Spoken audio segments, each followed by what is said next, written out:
Apparently.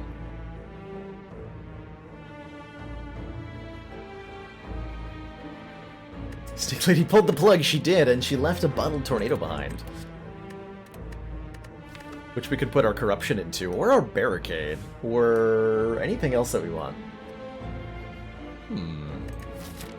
Bottled barricade. Is that a thing?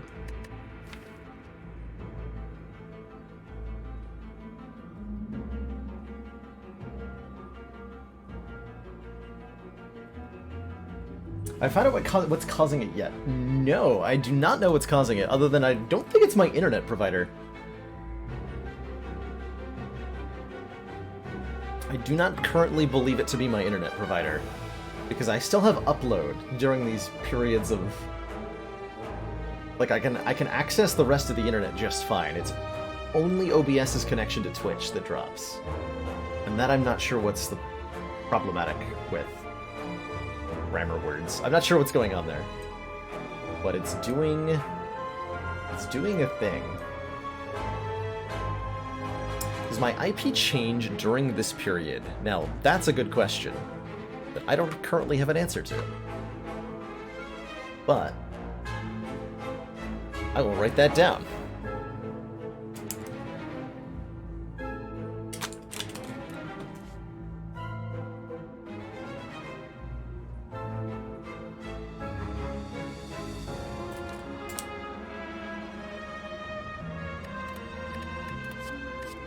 Appreciate that suggestion, both of you. Wiki and Firex. And Meerkats, excuse me. We haven't found any sort of, like, time regularity to it.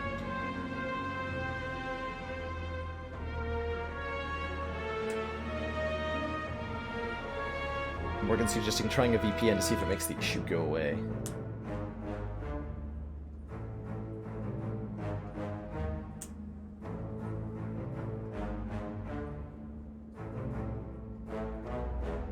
Yeah, I'm hoping that... I don't believe this ISP does any... I am gonna bottle this barricade, by the way, which means we should upgrade it. The ISP I'm under is not known for doing this, but it's certainly possible. And there's certainly providers out there who do, right? Cheat that barricade into play. Okay, cool. I got it into play. Now what? Now what?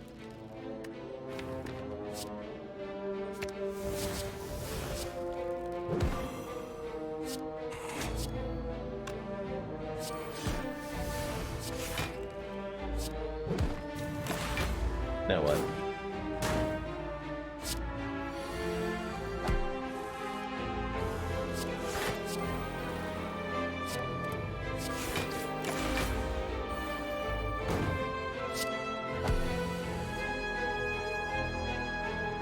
Oh, so it could be like, it could be infrastructure or like software stuff that doesn't get updated properly or maintained properly. That also makes sense. I don't know a whole lot about how the internet tubes work, truthfully.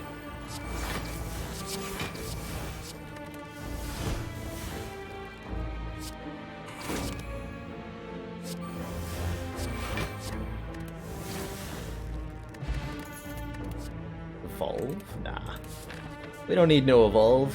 Status cards generally don't leave our hand once they get there.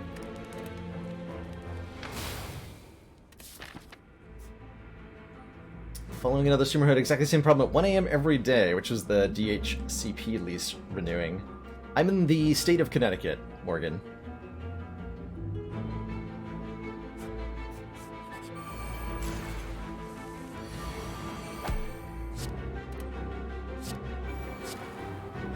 Also a state of denial at most times. Oh, speed potion with Panacea, you know? I didn't even think about that. I was thinking so hard about the internet. It did not even occur to me that that would be very helpful.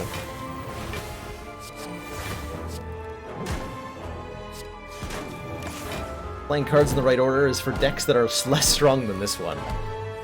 Not even really, like, paying attention. Truth be told.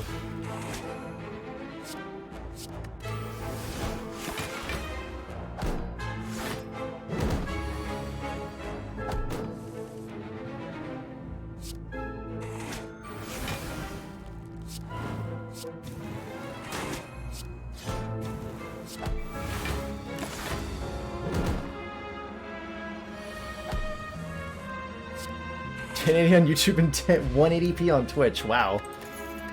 That's quite the differential there. This is still a heart streak, that's right, Los Riantos. We are looking to add win number 9 here on Ascension 8 very shortly.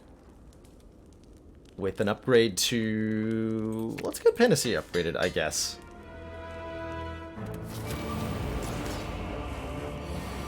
Can I offer you an egg in this trying time? So now that you've won Ascension 8... Is it going good, Chicky, with it? Yeah, this deck's strong. Is how I would describe it. This deck, pretty strong.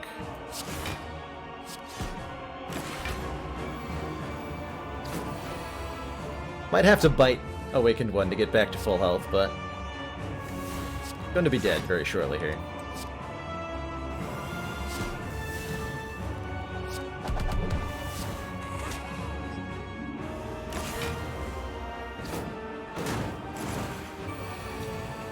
My plated armor, no.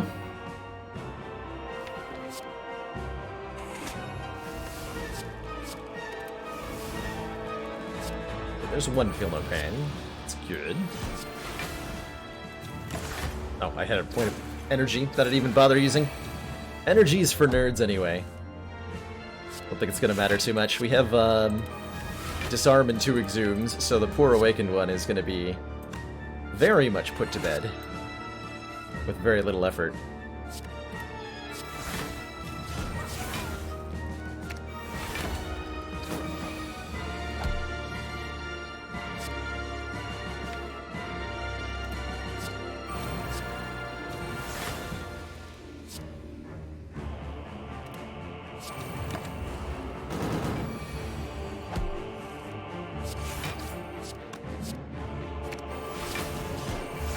Enjoy your negative strength, nerd. You enjoy that.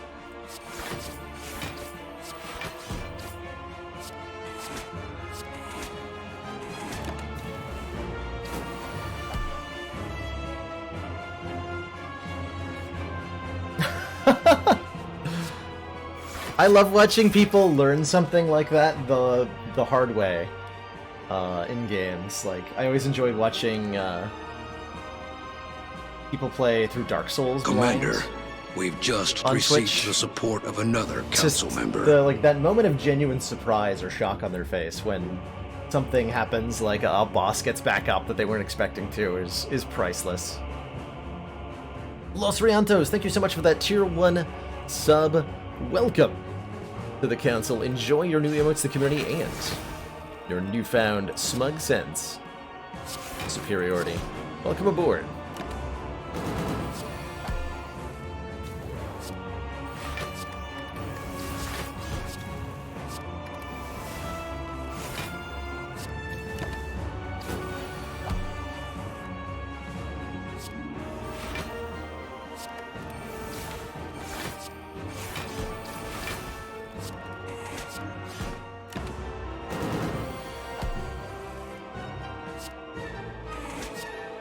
Appreciate those kind words. Close. Very much appreciate that. I need to play that again. Good bit, sir. Let's try to get our health back up to full here. It doesn't really... it does kind of matter, actually. Every point of health I don't get back is health we won't have in the Spire Elites fight.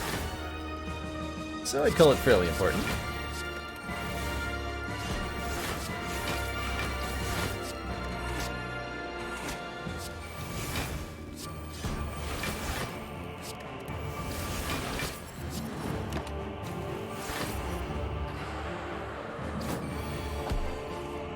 They were basically down to literally just bites. But that's all we need.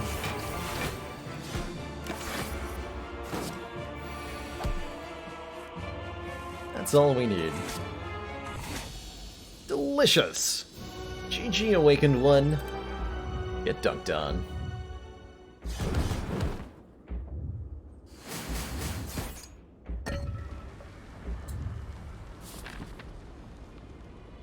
This has been a pretty fun run. We got a couple of close calls in Act 2 when I got very greedy by fighting all the elites, and now we're seeing like the payoff from doing that, right? We're so strong that everything is amazing and wonderful.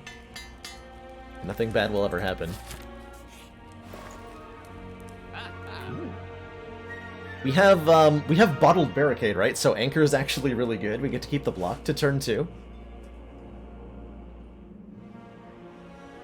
The block to turn 2. That's pretty crazy. We could buy more blood potions. If we want triple blood potion, we can have it. What cards do you need to make the block deck work? Great question, Pondo Bruin. In order to... So the way I look at Barricade is a scaling card. A card that I can dump energy into to get like an alternate kind of win condition, essentially. It's not the sort of card that I really want until the end of Act 2, usually. The Act 2 boss is the... Yeah, typically the Act 2 boss is the first fight where I really appreciate having the barricade. Can this deck do an infinite, by the way, with the sundial? Might be able to. Wonder if we try to Abacus infinite? I don't think so. It's nice, though. So you want to barricade more frequently if you've got, like, cards that generate a ton of extra block, like a Impervious, a Second Wind, a Panic Button. But simply having, like, a block deck often starts with a Juggernaut as a way to deal damage, or a Feel No Pain as a way to trigger the deck, to trigger the block a lot. These are, like, the two really fundamental cards that help you with the generating block and the doing damage. It's important to know that Barricade's nice, but Barricade itself neither generates block nor deals any damage. All it does is let you carry over extra block. So if you're not already producing extra block, this card doesn't do anything, and it's a really expensive card to not do anything with. So you have to be really careful with Barricade. It's not an early pick, most of the time. Not an early pick. Now, if you've already got the Shrug-It-Offs, the Juggernaut, the Feel No Pain, it's a lot more attractive. Let's just remove Second Bite, I think. And Body Slam seems good, now that I'm looking at that card a little bit better. Yeah, let's take a Body Slam. This deck generates so much block, you kidding me? Heck yeah, I'll take a frackin' Body Slam. Heck yeah. Also, I'll play Corruption and Barricade on turn 1, and I'm gonna dunk on everybody. And it's gonna be great.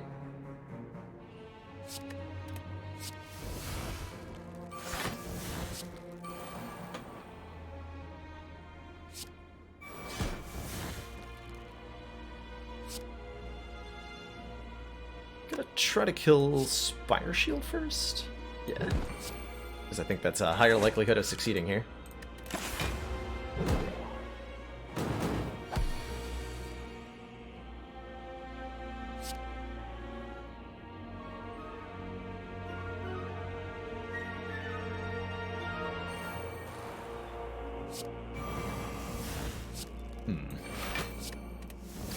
It's a little unfortunate.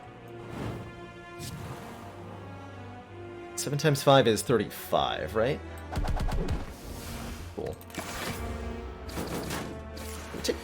Actually only 7 damage, which we can get very much back quite easily here. Good. Let's get back a Burning Pact. Draw some more cards here. I was hoping would be bites, but unfortunately not.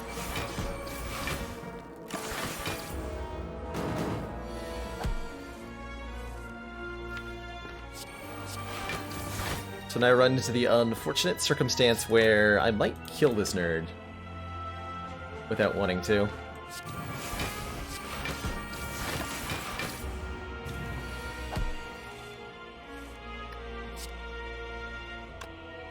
Yeah.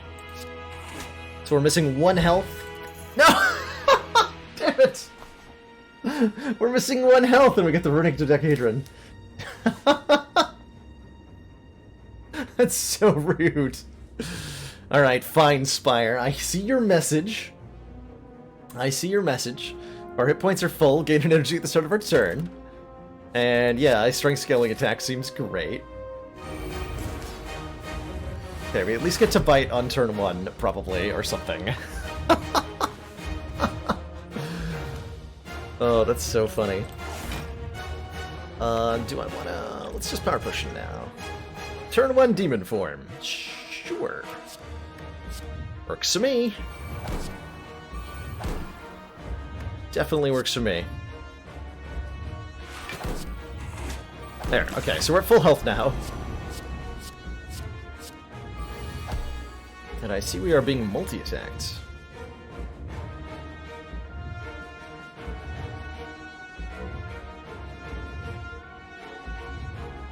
Was there any reason not to play Havoc there? Yeah, I wanted Feel No Pain in play before I play it. I'm probably going to hold on to it until I can get the Feel No Pain down.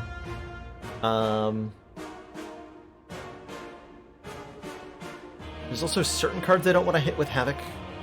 Like now I have control over what I Havoc. I could Havoc Corruption into play, for example, with the Warcry. So if I don't want to pay 3 energy for Corruption, that's an easy do. What do I want to lose here is a better question. I guess Cleave is acceptable to get rid of. Are we looking at 1, 2, 3, 4, 9 cards? So by Burning Pack Cleave, that's fine. I'll draw a full 3. There's the Feel No Pain. There it is. Now I'll play Corruption.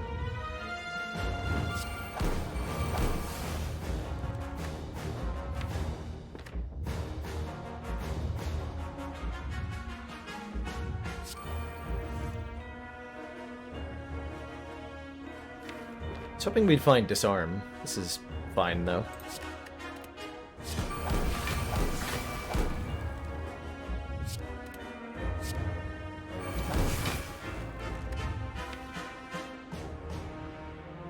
Okay, I have to exhume one more card. Don't actually have to play it. Let's take another Shockwave, I guess. For 10 turns a week invulnerable, but I truthfully think we're going to be over in 5 here. This hit I can take on the buffer. This is why I was a little bit annoyed by the multi-attack being first. We can just do whatever we want this turn and let the heart have its have a field day, because we ain't taking any damage no matter what.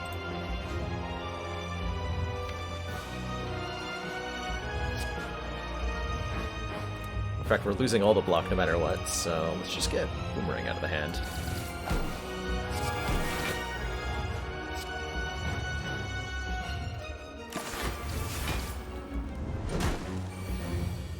Whereas all this block I'm now going to get to keep. That's quite important.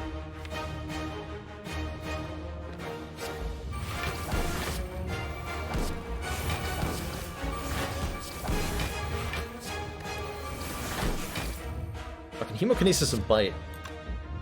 That's pretty cool. And we never lose the Dodecahedron. Aha! Magic. Also, where the heck is my Disarm? Why is it taking so long? Unacceptable. Absolutely unacceptable.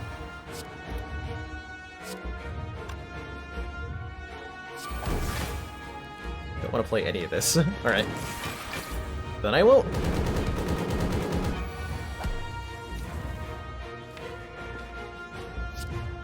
Panacea, hello? Thank you.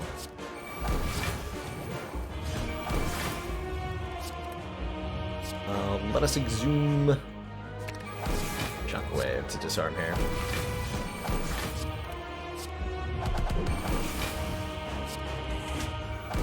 Now that's what I call damage.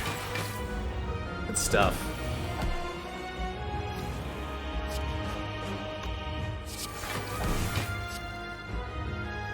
Boop. Nom. Good fight. Definitely not a ridiculously overpowered run or anything, based on a Runic Pyramid start. GG. GG. Getting bopped on, Mr. Hart. Ironclad is so fun.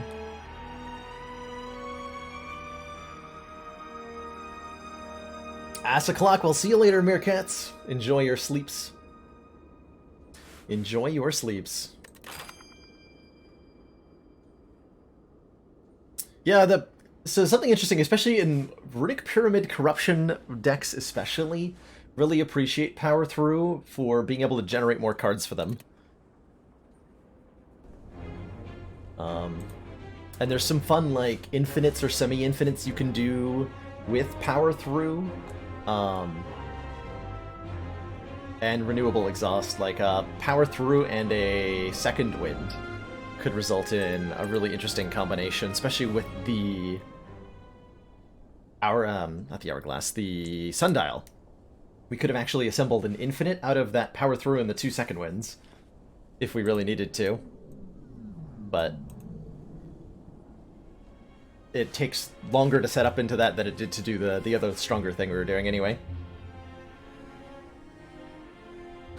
But if I was in, like, an endless run, it would be something I'd want to work towards. Hilariously. Alright, so Ascension 9 with Silence says bosses are tougher. All the bosses get a little bit more health, make them a little bit more tougher. Usually less than 10% additional health. Notably, the heart goes from 750 to 800 hit points here. So 50 extra damage that we have to deal before we're declared the victor, and that's not nothing. We're starting to get into the middle ascensions here, and the modifiers are stacking up in such a way that's going to make this pretty difficult. Do I want a random rare relic? I almost always do, right? This is statistically like one of my favorite picks other than the boss relic start, is to take the random rare. I also like 100 gold just fine. It's okay.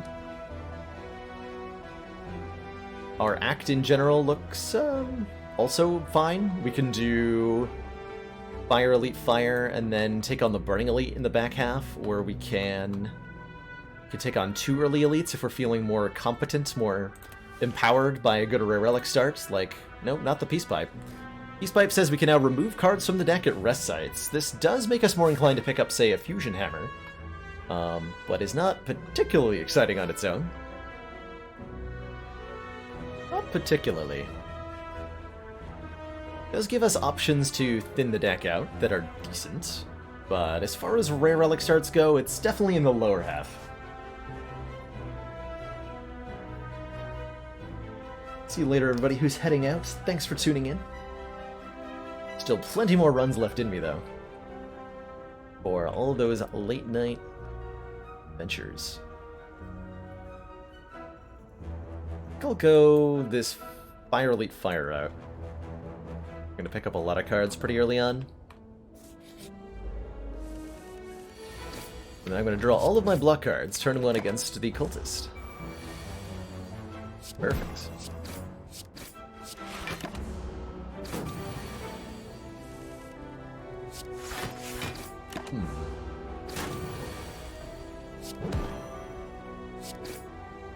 A triple strikes next turn would be really nice. Damn. Well, triple blocks it is.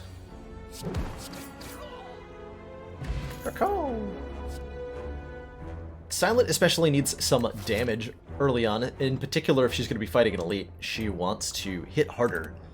So picking up some attack cards as your first few picks is always something that I advise. Always. With that said, I think Quick Slash is our best take here. Our damage options are Bane and Quick Slash. We have no poison, so this Bane is just 7 damage, and 8 damage draw card definitely looks better than 7 damage, so welcome aboard Quick Slash. I hope you enjoy your stay in this deck of cards. May we find many synergies for you, such as a Shuriken or a Kunai, so that I like you later on instead of just now, but it might be a one-time thing, you know? I do fear commitment. I also fear this Jawworm, because he's hurting me. Cease your assault, Jawworm. Okay, speed pot's fine. Wow, we found the good silent cards. Piercing Whale, Noxious Fumes, Proofetting, Hexaghost. Okay, well, that makes Noxious Fumes very attractive. Makes Piercing Whale pretty attractive too, but in order to beat Hexaghost, the big thing you need is damage. Damage cards are the biggest and most important acquisition in particular a silent deck who's looking to defeat Hexaghost as their act boss. The longer that fight goes on, the more disastrous things will become. So getting and upgrading an early Noxious Fumes is a very excellent start for managing that. It's also quite good against most of the elites we're about to fight. And heck yeah, I'll take the Golden Idol. Only 15 damage? That's nothing. That's nothing. I'll just take 15 damage. We've just received the support of another council member. In your face! Thank you so much for that Twitch Prime sub. Welcome to the council. Enjoy your new emotes, the community, and your smug sense of superiority. Please don't mace me. Thanks.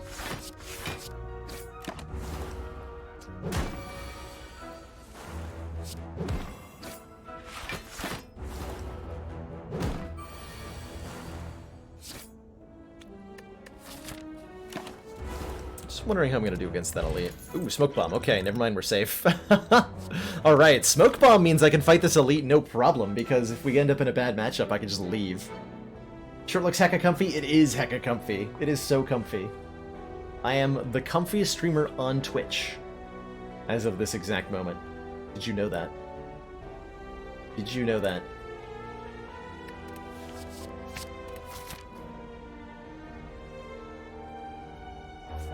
So I'm taking a Cloak and Dagger because it's a decent block card and does damage at the same time, and that's what I'm looking for at the moment, is improving the block and damage values the deck has. Hopefully both simultaneously. Don't always get a chance to. Take one here? Yeah, I'm gonna take one here. To get Fumes in play. This fight's pretty easy as long as you can output a fair bit of damage. The mushrooms are pretty rude, truthfully. They can attack up to 2 times in a row. Since this one has attacked twice, I know he's not going to attack me next turn. So to that end, I'm going to kill his friend, who will be attacking me next turn. And the dance goes round and round.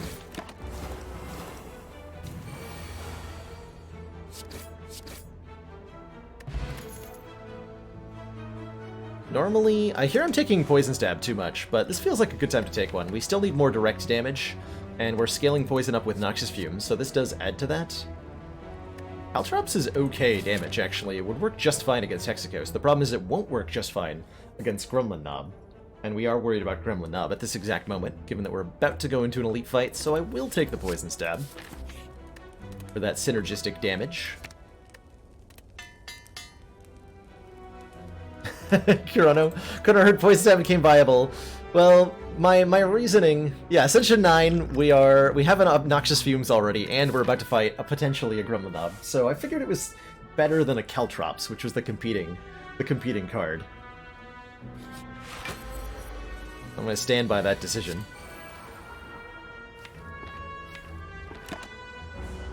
Lagavulin will wait for several turns for us to rudely awaken them.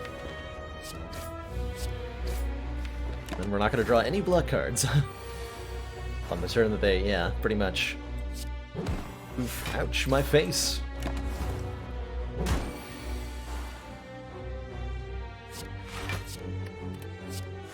Since Fumes is constantly ticking up the poison, I think I can just block quite reliably here. Against the Lagavulin. Might need to Dex Potion on this turn. 5/5/5 is... Yeah, we're just 2 damage short. Speed Potion here.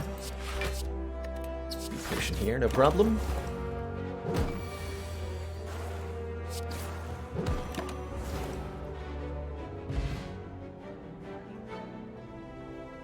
I trust Chronometric's assessment, Screw Whisper her. He's looking at my STS data and pointing out things that are inconsistent within it, so not knowledge from his own personal experience, as the comparison point, but rather looking at, like, comparing myself to myself, essentially.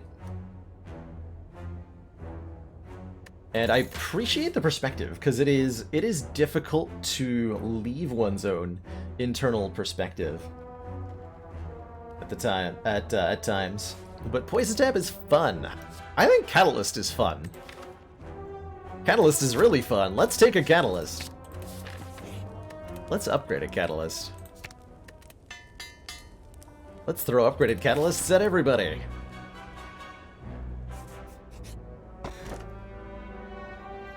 Runic Dodecahedron, we meet again. I think I'm skipping you.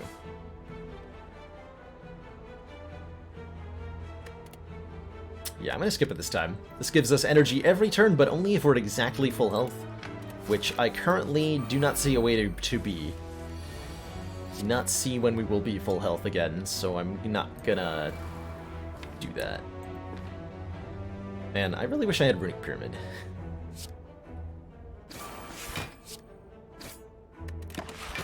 I miss it already.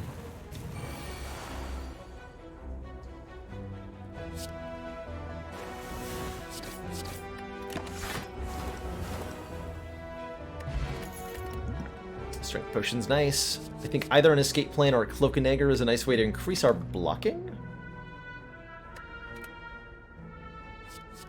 Dagger Throw is also actually quite fine. Improving our direct front damage without decreasing our deck cycle time. Since it draws a card when played.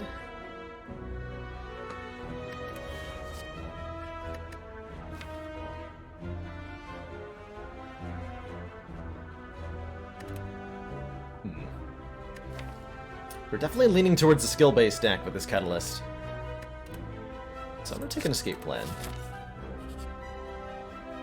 And I'm going to anger the mushrooms, because I have a Smoke Bomb. If we win this fight, we get a relic that makes us take less additional damage when we're vulnerable. Boy, is that handy. I think I will use my Strength Potion here, though. I think we're in a position where that's necessary.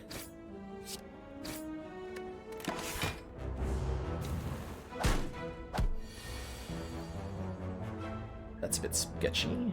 How much damage am I willing to take to get this thing? I guess we could skip the Burning Elite. I could heal here. And then we could beat Hexaghost pretty easily.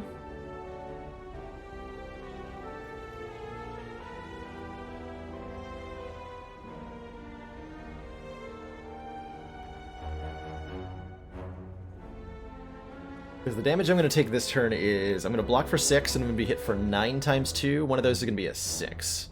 So I'm going to take a 9 damage, go down to 10. And then I should be fine next turn? Okay. I accept this damage. And they're both buffing next turn. Okay.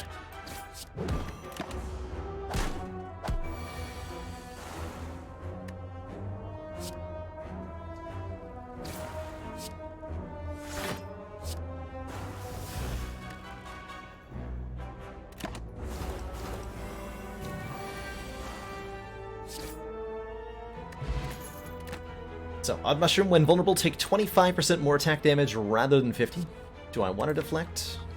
I do want to deflect. A little bit of extra block in the deck. Will be nice come next act. A free Ornamental Fan. When we play 3 attacks in 1 turn, gain 4 block, makes our Cloak and Dagger suddenly quite a bit better.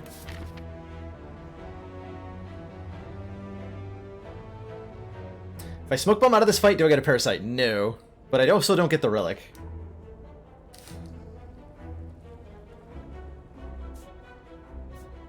There's no way, like, even if this was triple sentries, right? I'm gonna lose on 10 health to triple sentries, probably.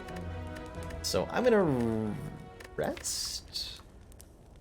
Can I beat Hexaghost with 10 health and an Orichalcum? Maybe? Look, worth upgrading? Probably, yeah. For the extra Shiv. When we can look at this is, Cloak upgrade becomes +4 damage and, like, 2 extra block on average. So that's pretty significant. Important upgrades right now are Neutralize, because we have no other weak sources, and Poison Stab, I think, just to make the Hexaghost fight go faster. I'm gonna try this with... Am I really about to risk my entire streak with 2 upgrades to get a second upgrade? That doesn't seem like it's worth it, right? That doesn't seem like it's worth it. I should probably not gamble the entire streak on 1 upgrade, unless I really think I'm gonna need that upgrade. How reliably can I beat Hexaghost with 10 health? Like a 90%? Without a well-laid plans, though? No, we have to rest.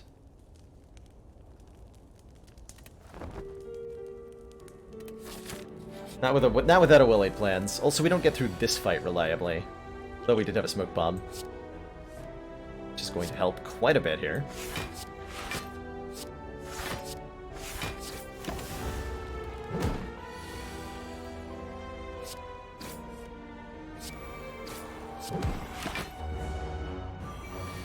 Doom Dawn nerd.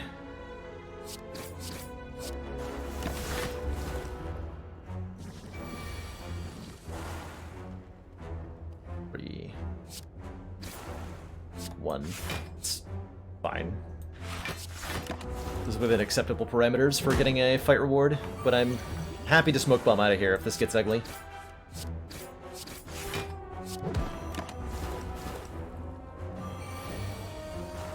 Yeah, the larger the streak, the less we can take risky plays. It's true, right? Because the risk-reward ratio gets skewed in funny ways. Speaking of...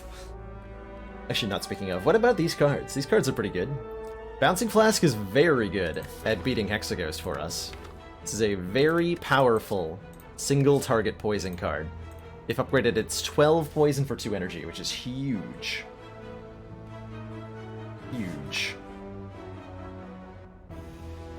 Actually, wait, 1 turn 6x2 no blocks wouldn't kill us because we have Orichalcum, by the way. This does improve the reliability of that a lot. I think it's still likely that we end up dead. Infinite Blades with the fan is pretty nice. We could get a second upgraded Noxious Fumes if we would like. Although I think I prefer the Bouncing Flask to a second upgraded Noxious Fumes.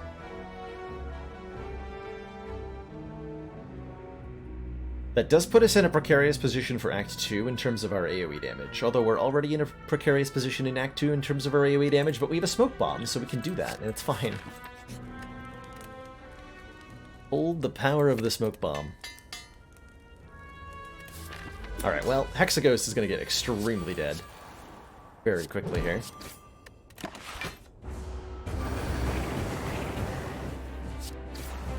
You hear me, Hexaghost? You're screwed.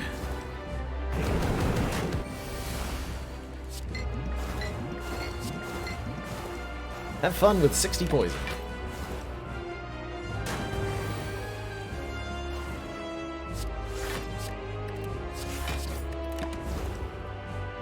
Fan is a downgrade from Orichalcum. Yep, if it's the only block we generate on the turn.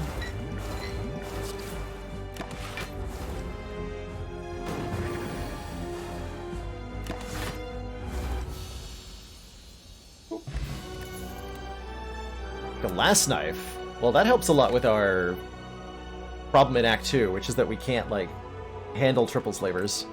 Having an upgraded Glass Knife, well, it's not currently upgraded, but if we take and upgrade this Glass Knife, we can kill one of the slavers real quick. We would indeed have survived the Hexaghost fight, but it's important to note that just because we did in this case doesn't mean that it was the right play to take the upgrade. Because how likely was the outcome that we got, like, guaranteed? No.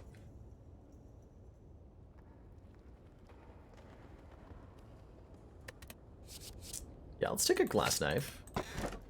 And I'm apparently taking an Energy Relic. Which kind would I like? Which kind would I like? Ectoplasm. Gain an energy at 30 turn, you can no longer gain gold. My opinion of Ectoplasm is low in Heart Runs, and it's even lower when I have a Golden Idol, right? We're giving up 25% more gold. And we're also giving up the chance to get a Bloody Idol, so not a fan there. Give all enemies 1 strength is terrifying. Means we have a lot more damage we have to mitigate. If I take the Cursed Key here... Which flavor energy would you like? Slimy, Cursed, or Stone? Slimy, Cursed, or Death? We already have our blue key, so we can skip chests, and we also have a Peace Pipe, so we can toke curses pretty easily. So I think I'm taking the Cursed Key based on those two considerations.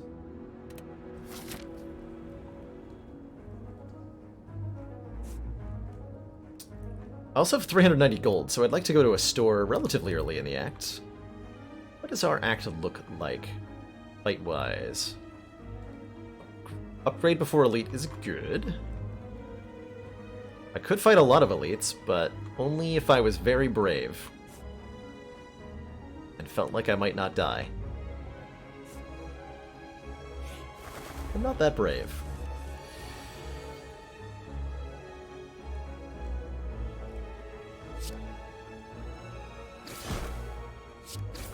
Be gone, birds!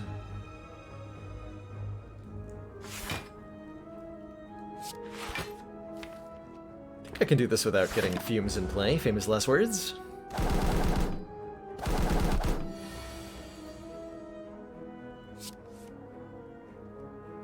Famous last words.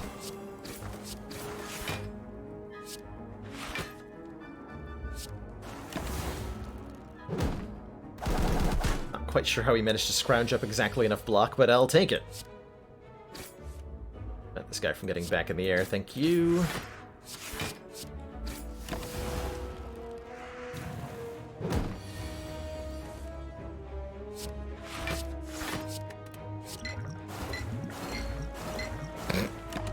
Well, not quite who I wanted to poison, but I'll take it. Feels like I deserved that one, somehow.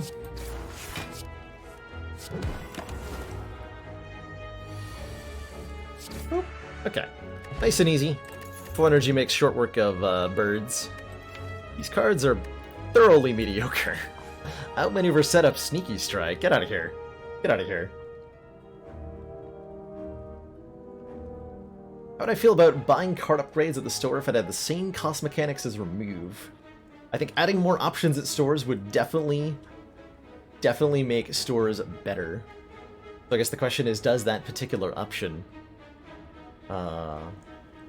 is that a good one to add? I think there's enough ways to get upgrades that adding more at shops is unnecessary and maybe makes the downside of Fusion Hammer too little.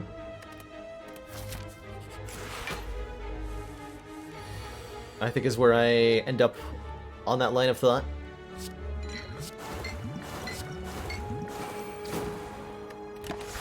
But at the same time, if a mod were to add that, I think it'd be a really cool thing. So it depends on if you're looking for like a balanced situation, or you just want more options.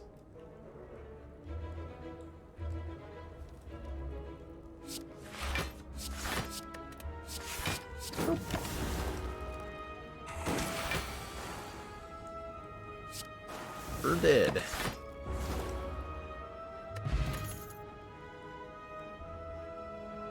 No to these? No to these. These are not cards I want. I was really excited about the Concentrate until I remembered I don't have a Runic Pyramid anymore. Things I'd be looking for right now, by the way, include Footwork, Sweeping... Footwork, Leg Sweep, Piercing Whale, Crippling Cloud, Deadly Poison, Backflip, Acrobatics. These are the cards I want. These are not any of those.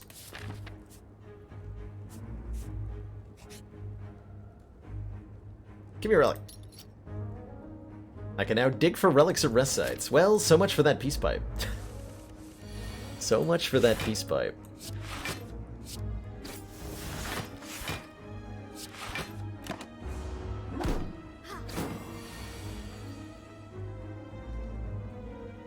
Ow.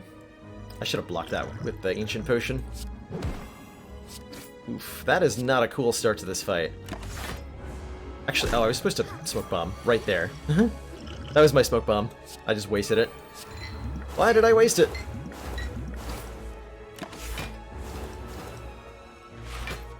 If we end up facing down another turn like that, I will bomb out of here, but now that we've stuck with it, hoping for a good reward.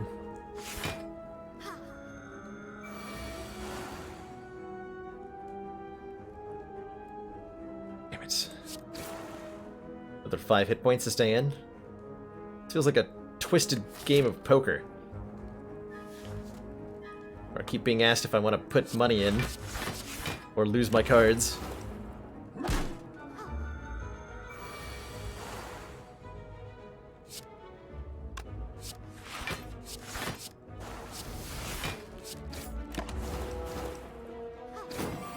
Want the dang cards.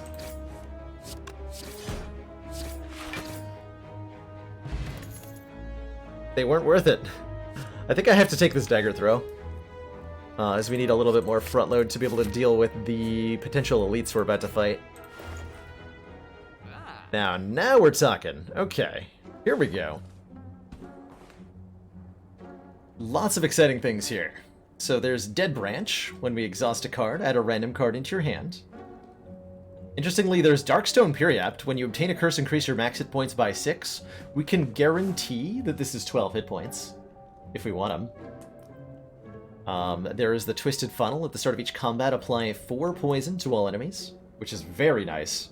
I'm probably going to take the Twisted Funnel here, which means I'm not taking the Periapt. As much as I like this Periapt, I think a Twisted Funnel is going to make us so much better against the 2 fights we're about to go into. Yeah, it gives us turn 1 catalyst options, which is pretty dang nice. Makes Bane a card we actually want. There's not a chest before the heart. Before the heart is Fire, Store, Elite, but no chests. So the only guaranteed chests are the one in the middle of this act and the one in the middle of Act 3. I'm going to take this funnel.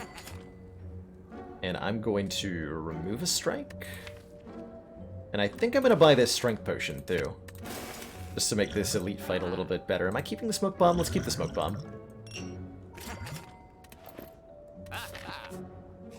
I upgrade now. I would upgrade Glass Knife, which is really important, This is a plus 8 damage upgrade for 1 energy. It's such a... I think Glass Knife should have some sort of change to it to make that upgrade less powerful. I would like to see maybe 10 times 2 before upgrading and then still upgrade to 12 times 2, and it would still be a good card. It would still be a good upgrade. It just wouldn't be as ridiculously important to upgrade it as it currently is.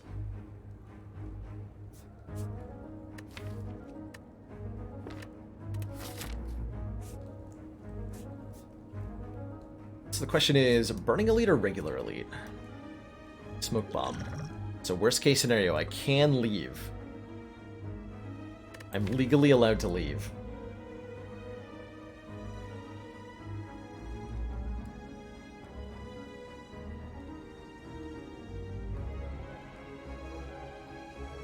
Build the heck out of the Book of Stabbing.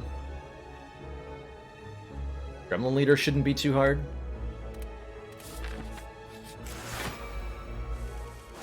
There is this fight, though.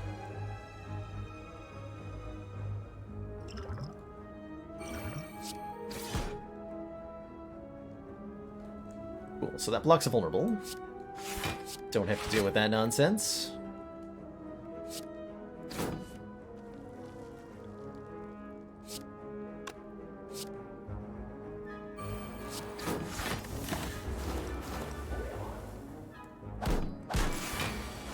Makes this way easier. Although this is still terrifying. I'm not willing to give up the smoke bomb. I might need that for the elite.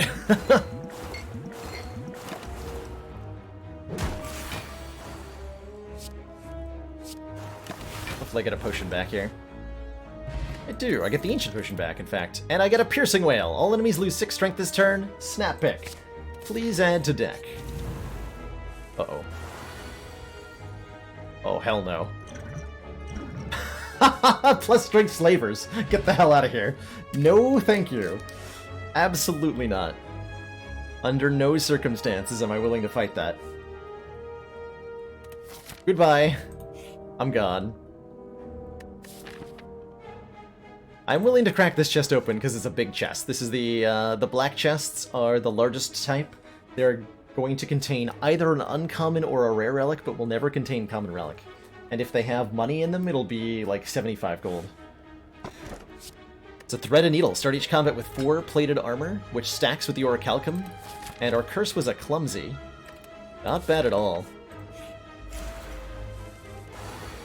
Not bad at all.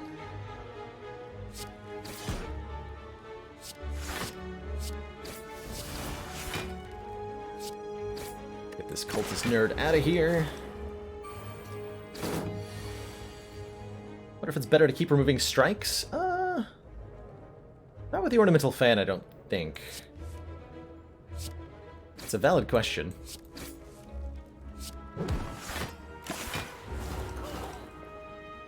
Oh, I was supposed to block that, wasn't I? Well, I'm sure it's fine.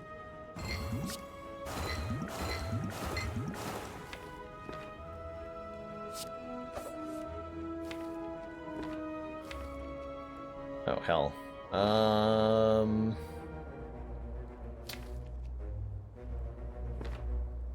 Uh-oh.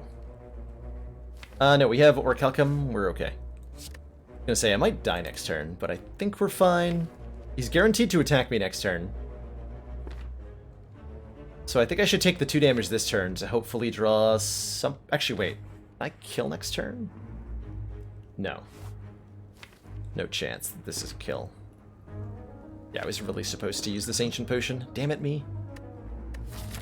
Well, have I got to be bad at this? If he goes for the big hit, I will die.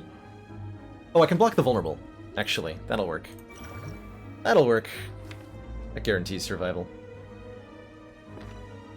And then I don't want a dazed on top.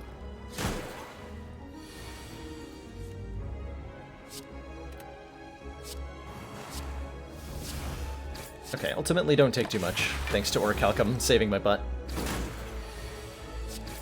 Oof. Fairy in a bottle. Okay, if my butt needs saving, Fairy in a bottle can do so. And let's get some card draw in here so that I can make less catastrophic mistakes. During combat, maybe. Okay, good talk. We have a well-laid plans now. I think that is just the snappest of all picks at the moment. Allowing me to hold on to Catalyst for a key moment, allowing me to hold on to Piercing Wail for a key moment. In particular, a well-timed Catalyst is going to be essential for defeating Champ. Completely essential. This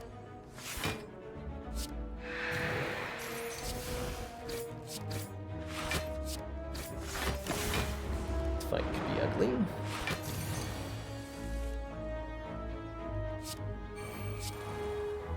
Fight could definitely be ugly.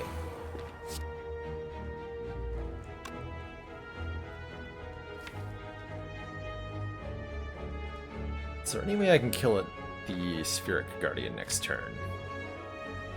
Probably no. Realistically, no. I should weaken this guy.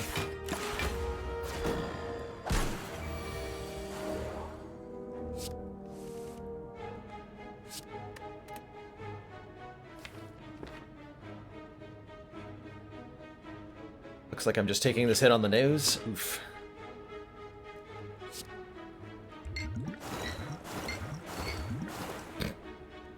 Well, at least that's helpful.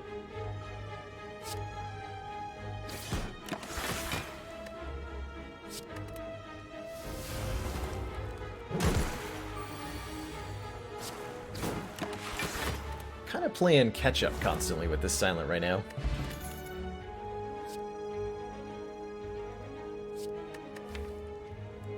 Huh. Do I want another one? Maybe? I feel like this Alchemize might actually be potentially more important. This can ensure, well, not ensure, this can help us acquire a copy of a Ghost in a Jar at some point, which would help us tremendously against the heart.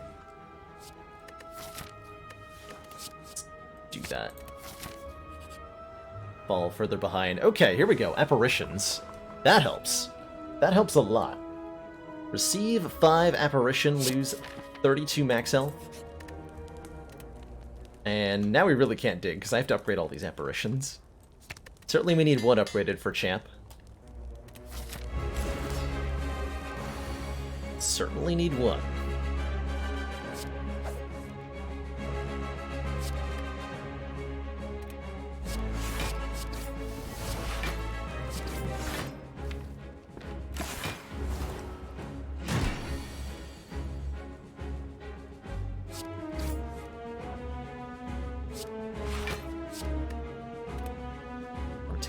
much.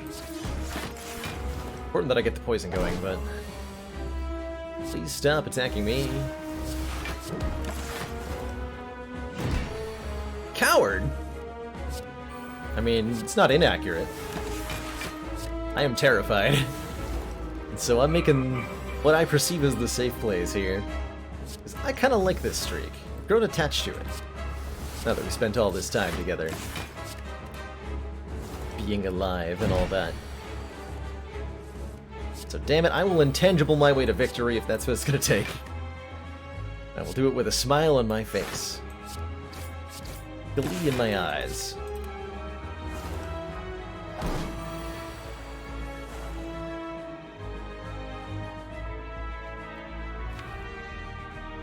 Oof. Oh, okay, that helps. That definitely helps. I retain both Catalyst and an Apparition. Oh, God. Oh, I have a Fairy Ball.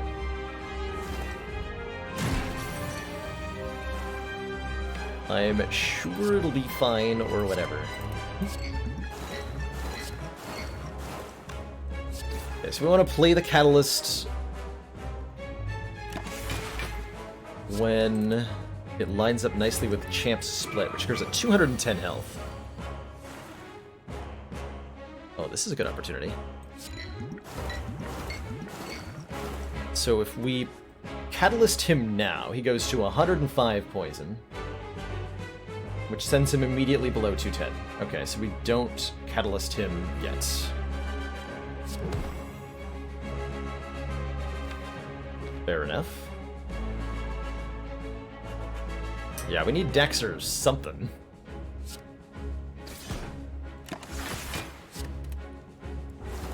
I didn't play the strike because it would have triggered Ornamental Fan there. Let's see, this turn he goes to...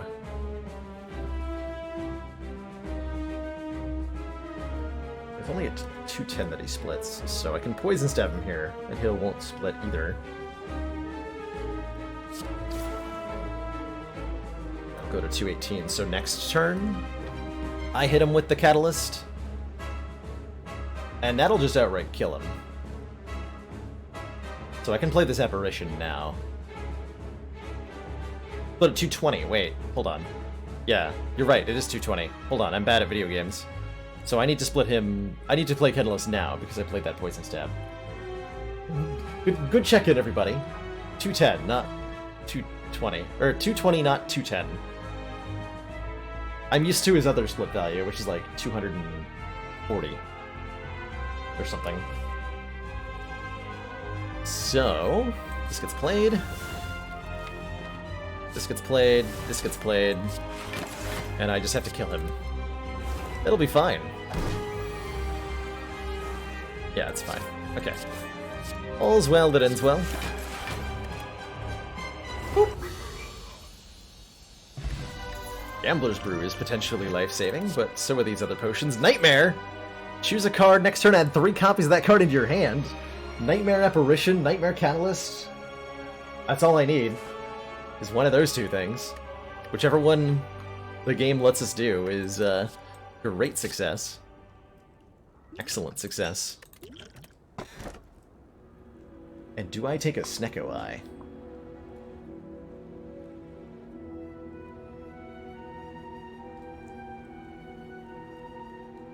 I'm sorry to hear that, Storm.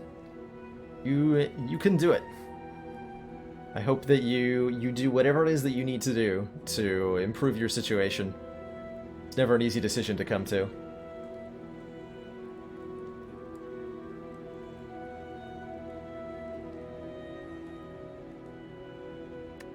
End a relationship.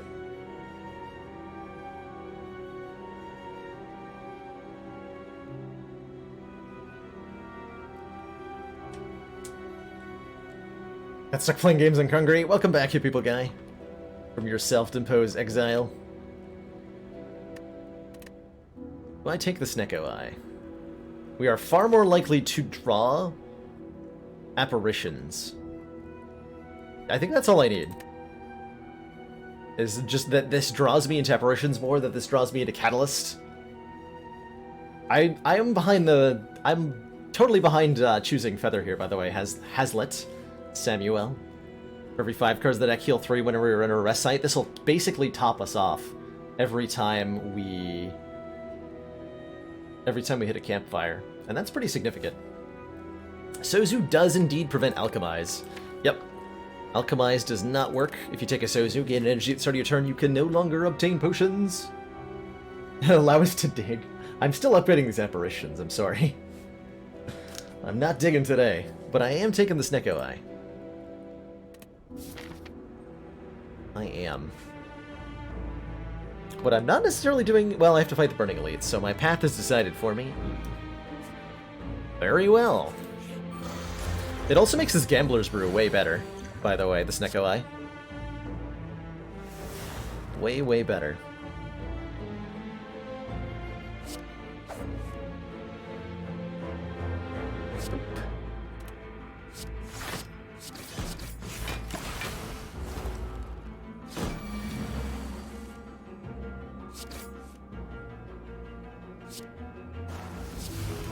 Just block with 2 defense. That's too easy. Too easy, I tell you.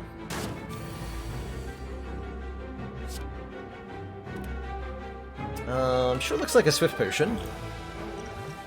Perfect. Get a Speed Potion in return.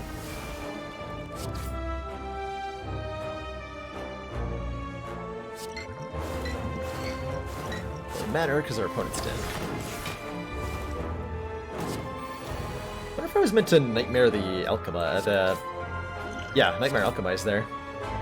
Probably was. Bane is an okay damage card if I need that. I think I do need that. With the funnel that is always popping off. Oh man, this is not an upgrade all, right? We have a Fairy in a Bottle. As much as we would like to upgrade all of our cards, there's a lot of upgrades we'd like. All the apparitions. We will be Juvenius! watching. Juvenius, thank you so much for the $5 donation. Will we get to the Ascension 10 Heart today? I hope so. I hope so. Can you run an alternate intangible design bias? I'd love to hear it, Chrono.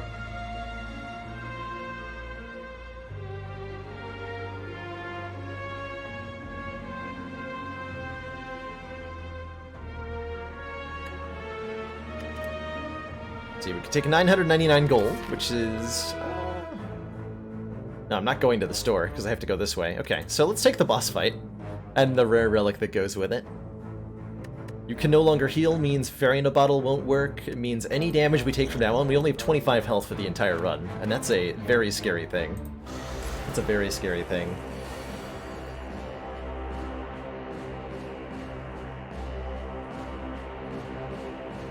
Oh, yikes, that sounds like a scary situation, Shubinator. Glad that, you're finding yourself in a... I'm glad that you're able to get yourself out of that. That is very scary.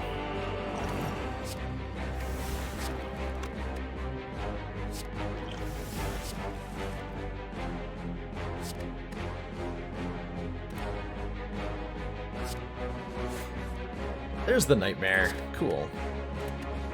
All I have to do is wait. Alright, see you later, Slime Boss. Boop, bop, burp. Good. Tough Bandages. Whenever you discard a card during your turn, gain 3 block. There's our footwork. This is our replacement, replacement... Oh my, leg sweep? Definitely. There are ways on Silent to block reliably that don't involve footwork, and the Tough Bandages is one of them, especially with like something like a Gambler's Brew. This potion suddenly became insanely good. It's like ridiculously insanely good.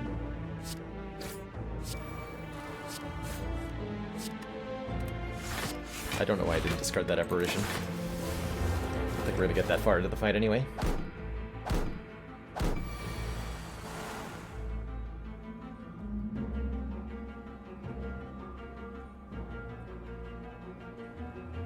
Alternate tangible is all damage and hit point loss will be stored and dealt until the... Oh, so you delay it by 1 turn.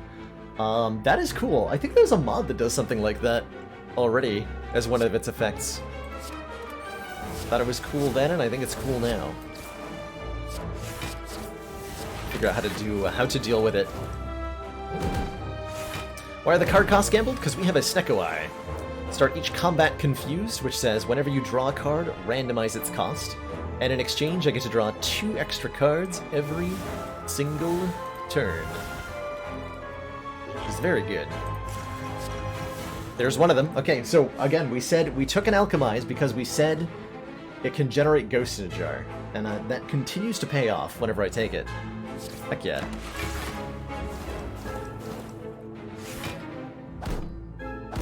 This might even be like the ideal set of potions for us. Although I'd like a second Ghost in a Jar over a Fairy in a Bottle, but... Fairy's pretty fine, too.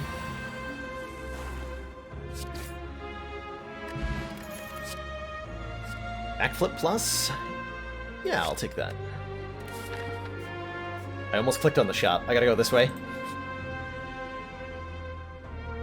Okay, jutting from the chaotic terrain around you, a bony sphere surrounds a mysterious glowing object within. While you're curious what lies inside, you notice some sentries keeping an eye on it. These guys are duff. They do a lot of damage very quickly.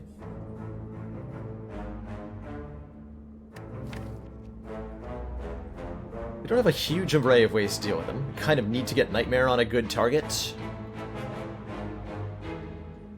If I take this fight, I do it with the recognition that I might have to use one of these potions to get through it. And I'm okay with that, because we can get the potions back pretty reliably. So let's take the fight. Okay, Nightmare Apparition on turn 1. That's generally a good thing. Let's just be intangible forever. And live our lives in happiness. For all eternity.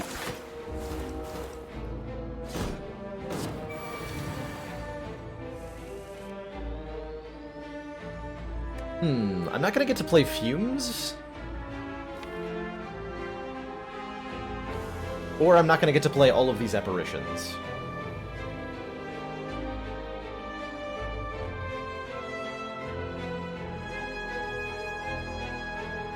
They did start at poison, yep, because of the Twisted Funnel, which says apply 4 poison to all enemies at the start of each combat. Guess I'm using a Gambler's Brew here.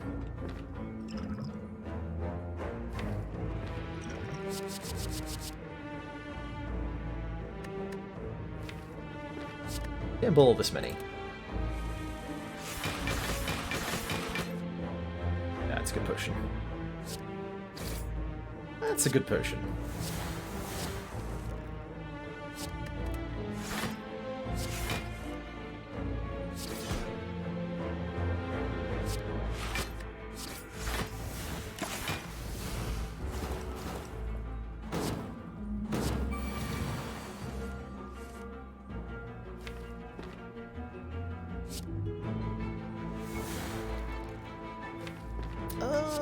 Terrifying.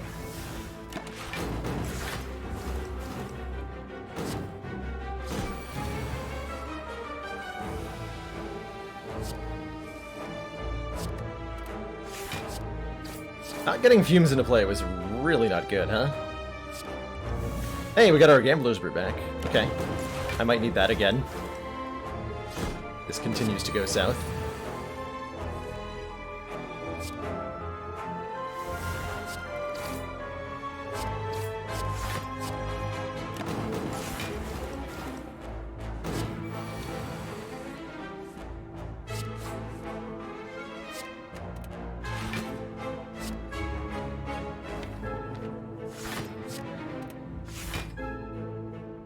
Okay, that'll just block. Didn't get Fumes in play again, but I guess we have damage cards or something. Nope, we don't. Nope, we do not. You sure don't. Oh no.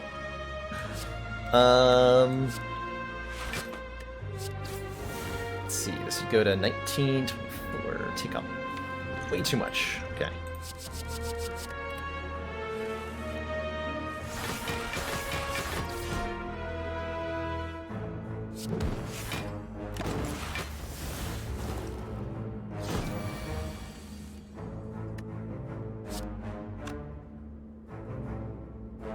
May have to use the Ghost and Jar too. Oh yeah, definitely have to. Definitely have to.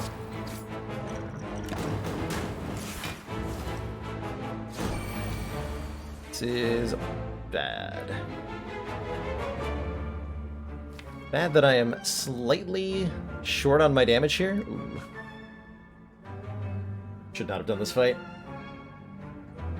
Should not have drawn Noxious Fumes at 3 costs. That's what I shouldn't have done.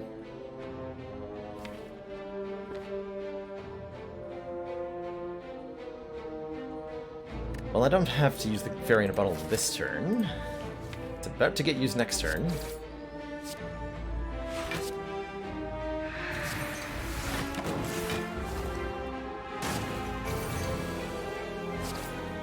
Okay, was it worth it? Tori! When we would receive 5 or less of unblocked attack damage, reduce it to 1. I don't think that was worth it. I think I might actually die because I took that. Yikes. Extremely yikes. We are in very dire straits right now. I think I need this Poison Stab still, so I'll lose money to gain Singing Bowl. Okay, when we are adding cards to the deck, we can instead gain max health. I'm going to Apparition for 2 turns, which means I could ignore these minion daggers. Focus on Reptomancer here.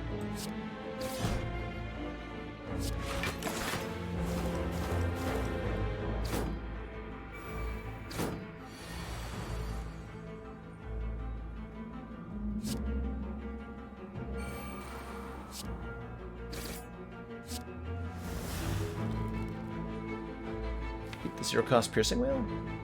She won't be doing a multi-attack next turn. Keep the backflip.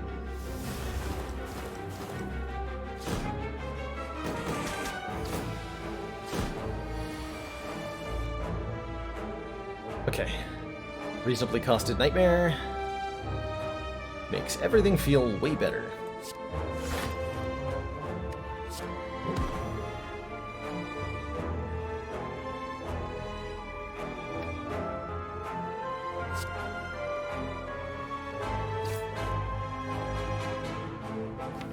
Fumes.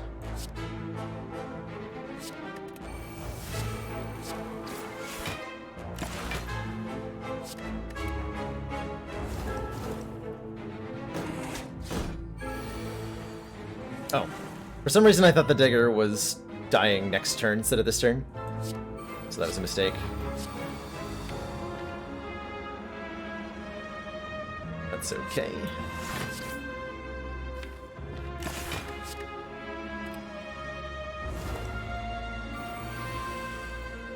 Enjoy your 12 poison a turn. You nerds.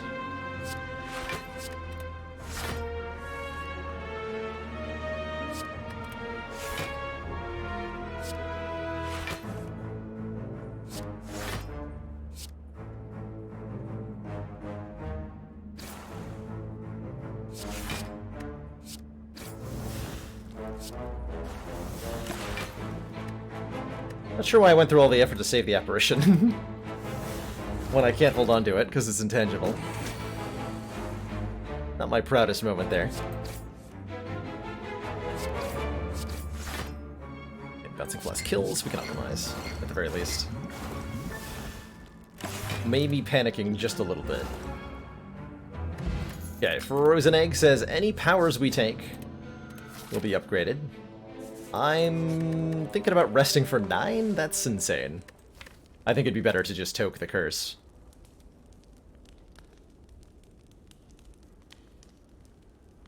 Oof. Yeah, thank goodness for 5 apparitions, indeed, and Nightmare. We're still doing alright here. Hoping for this to be Giant Head. Nemesis could be disastrous. Nemesis could be very disastrous. Let us... Yeah, toke the curse, I think? Or upgrade another apparition.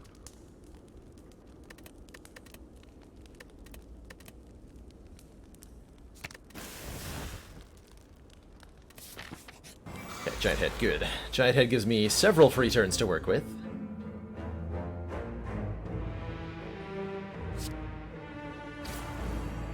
All of the free free turns in the world, which makes me not want to Nightmare Apparition, at least not yet. I think we hold on to Nightmare instead of using it immediately.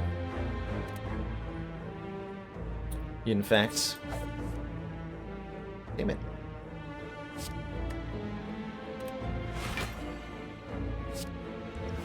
Go through all the effort of trying to save Apparition. Throw it in my face, giant head. Right, so it's absolutely imperative that I hold on to Catalyst now, so that I can duplicate it to win, I believe.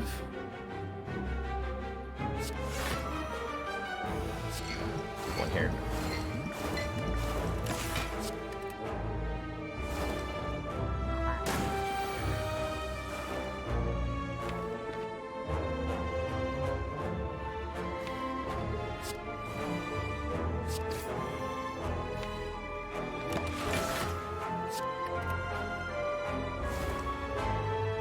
Also just play the Catalyst and duplicate Apparitions, potentially?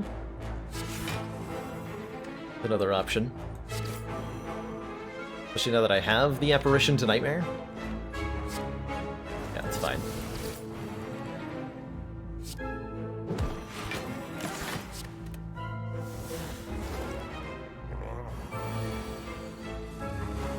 Perfect. And now we simply wait. For Giant Head to die of old age, why are you still here?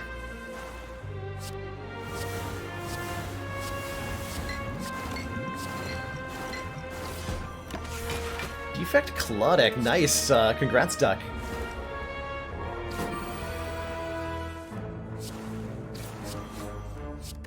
Have I ever seen a muscular duck? I am now wondering.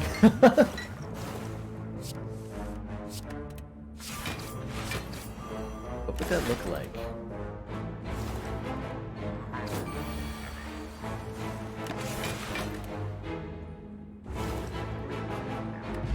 Duvu Doll. For each curse in the deck, we just removed one. Well, that doesn't do anything. But, you know, a second Fumes is feeling like a nice amount of redundancy at this exact moment. And skipping this chest is feeling real good. Although we do gain a strength. So that would be nice, but, you know, a curse right about now that I can't remove sounds like something I don't want. So, get out of here. Get out of here. Spoon apparitions, corruption spoon apparitions, oh god. That sounds like a blast.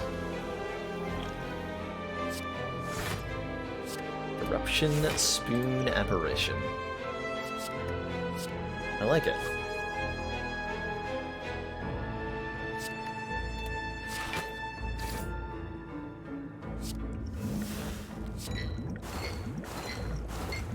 Damn it, don't hit that guy. He's already dead.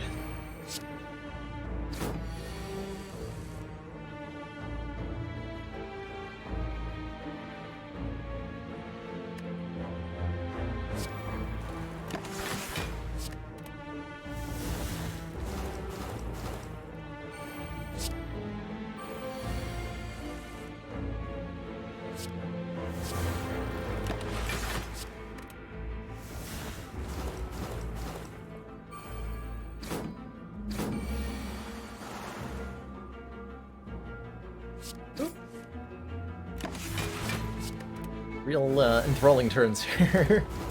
You still gotta have 5 apparitions on Ascension 9. Yep, it's Ascension 15, where it changes to the far smaller number of apparitions.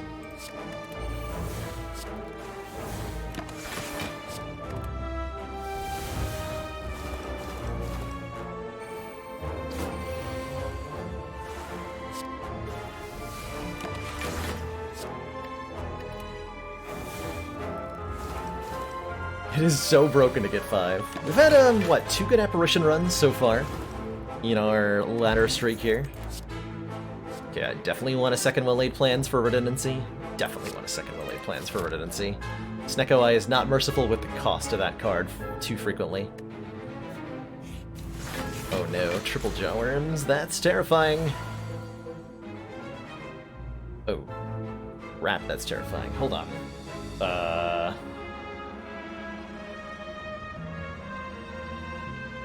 Speed Potion.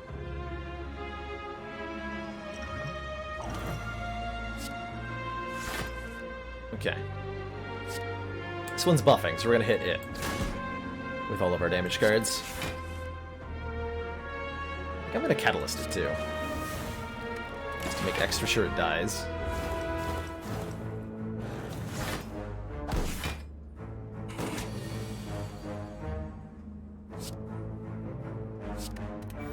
Sweet, sweet salvation.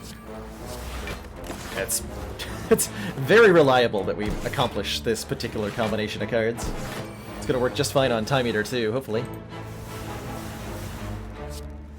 So that's the dream. It's casual 6 turns of being invincible. No problem. Yeah, early A20 back when you would still get 5 on Ascension 20. It's crazy how good that was. I still have Neutralize, or not Neutralize, Alchemize. Somewhere, there it is. Second week potion. You know, weaken is not that good when you're invincible, as it turns out.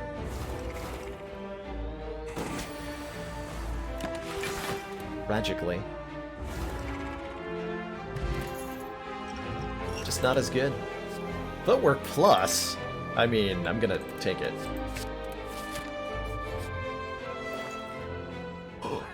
Gambling chip? You shouldn't have, shopkeeper. You should not have.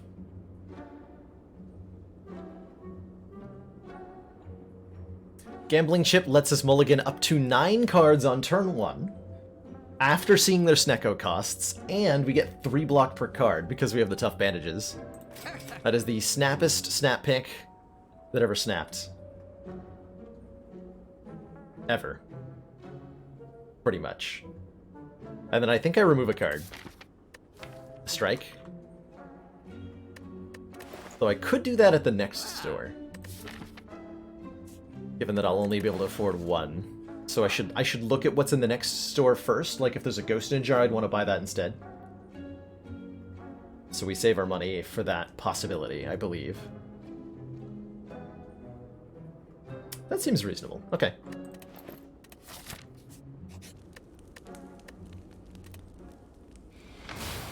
I'm gonna fight Time Eater with 8 health. I'm gonna fight a Transient with 8 health. I think I'm gonna kill Transient with 8 health.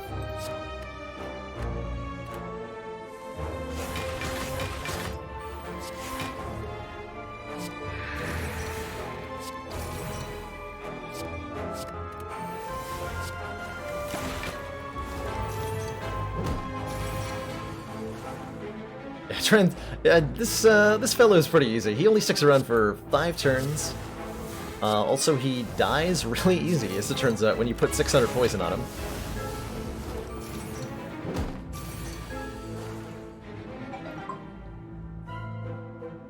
Fuck.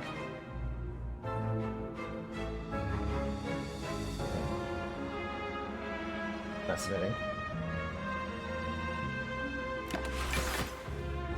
Got him.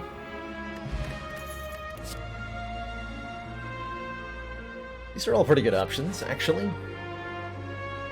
Yeah, this is like the best gambling chip I've ever seen, to be clear.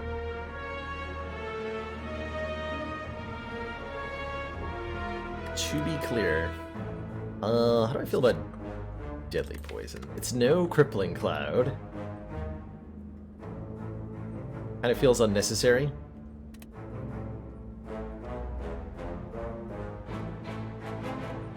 Maybe I just take the 2 hit points. That's a lot more health. That's a lot more health. Take 2 hit points. And either Dig or Toke, I think, are the best options here. It's Toke. Strike's gone. Every card that's not in this deck makes our poison shenanigans far more reliable. So Time Eater, every time we play... what does it call it? Every time we play 12 cards, Time Eater will end our turn and be a big meanie, basically.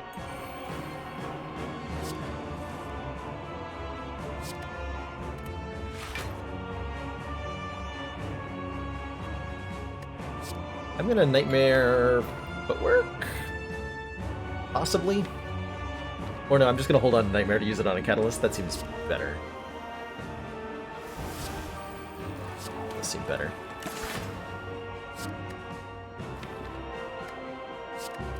Keep the separation just in case I really need to.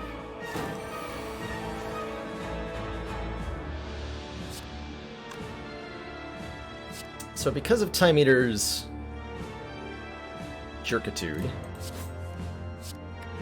it's important that we carefully pick and choose our cards that we play each turn, and avoid playing ones that aren't significantly impactful.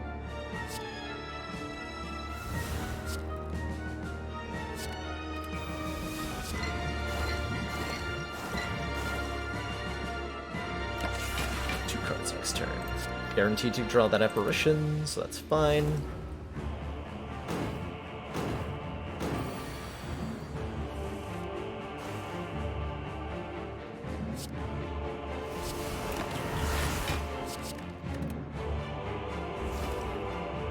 This should kill him, because this will send his poison to 5 Kabillion. And I get to Alchemize at the same time. Let's get rid of a weak potion here.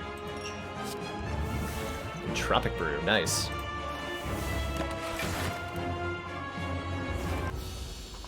Oh, I had through retain? Whoops. Oh, I couldn't have played him anyway. Don't have the energy. Two thump, a deep pulsing dread could be felt throughout the room. Is this the Heart of the Spire? Have I been here before? Am I willing to discard the fairy in a bottle to get an extra potion out of the Entropic Brew? That is the important question. I think the answer is no.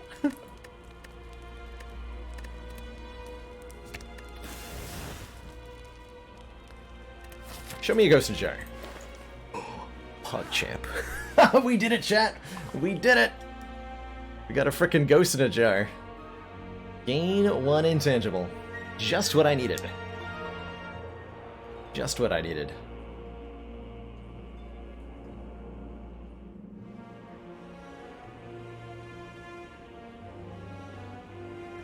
Do I discard the Entropic Brew?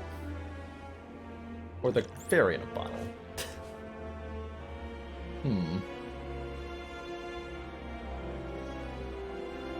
Yeah, Fairy in a Bottle can, like, it's one free, invincible, you know, don't take damage from a big attack situation. Pretty good. I agree, Caltrops could have been nice. If we get a Nightmare Catalyst off, though, it's not gonna matter. What's the skill pot for? Calculated Gamble, Catalyst, Nightmare, Acrobatics, Backflip. These are all the good things it can give us. Any of those could be potentially really good.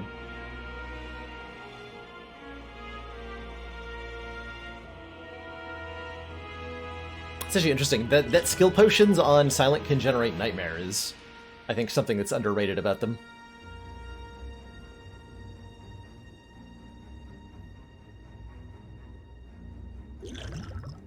I'll discard that. I believe. Believe in the power of these cards. It's a Distraction Reflex Tactician pot. Exactly. Understand the power that it has.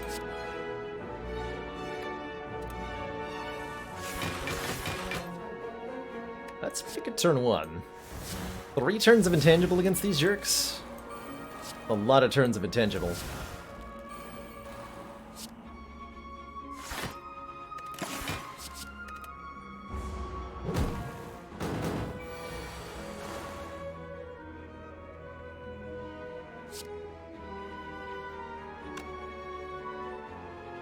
Alright, what am I nightmaring here?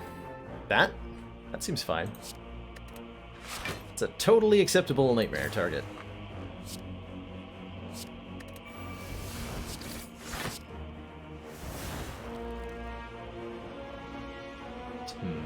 Nightmare Bane for the BM? I think we could have done totally fine with it.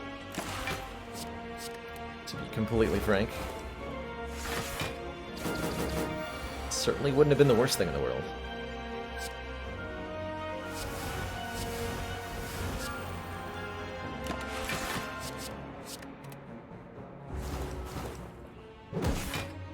Anyway, have fun bouncing off my invincible armor, jerks. Got him.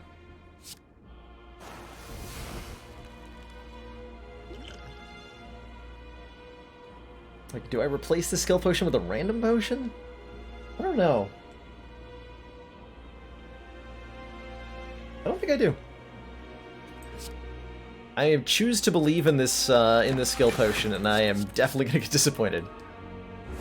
I want to know what's in there. Gots to know.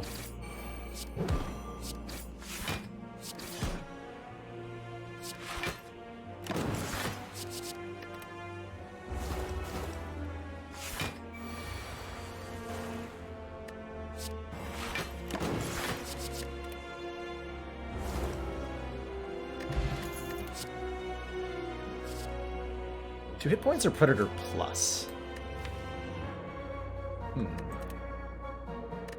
Predator Plus, I think, is the pick here. Alright, Corrupt Heart of the Spire, jerk. I need one defend. Block Beat of Death here. I want Fumes in play. Actually, I don't need any defends, now that I think about it. Nor do I need this Apparition, but I'm about to draw into more of them. Let's see what I get here. No Apparitions, Pog.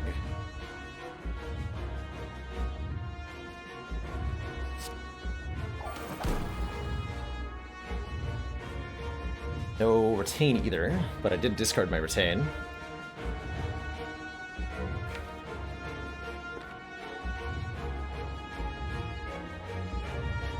So now setup's an additional hit off the skill potion. What else do I want this to be? Let's use it now.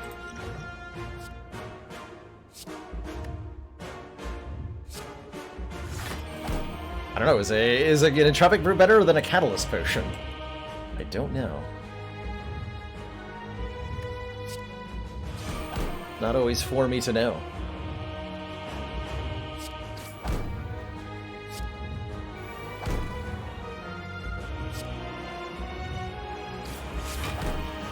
That up to 14. Not the greatest turn one, but we're pretty safe with Ghost of Jar Fairy to Bottle here.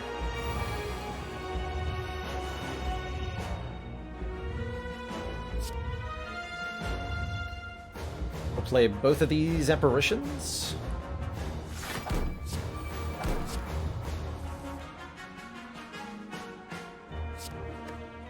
Or I could discard them both if I wanted to, but then I'd have to use the Ghost in the Jar next turn.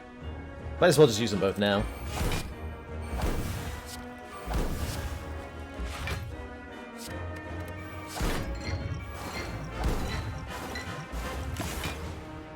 Looking pretty good here.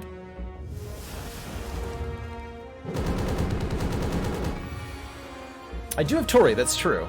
So I could have just, like, taken the hit on the nose if I wanted to.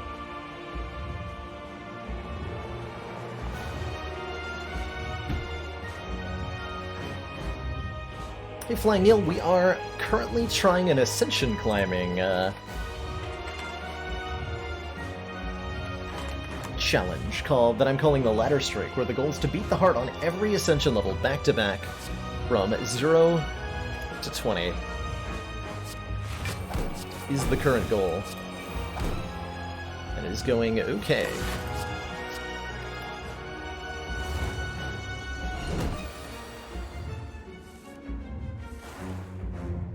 Looking like this heart fight is definitely under wraps here.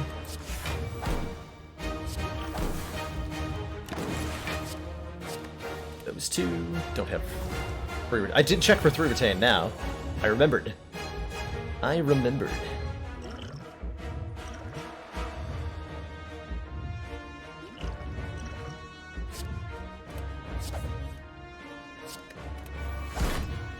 Of bandages does trigger first. It's fun to know.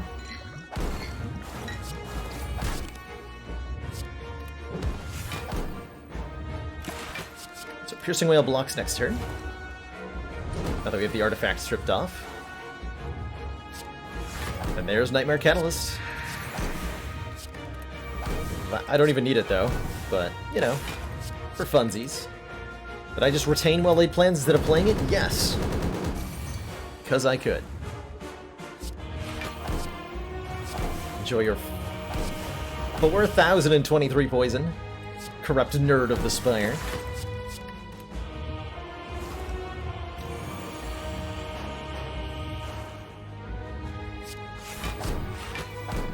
Got him.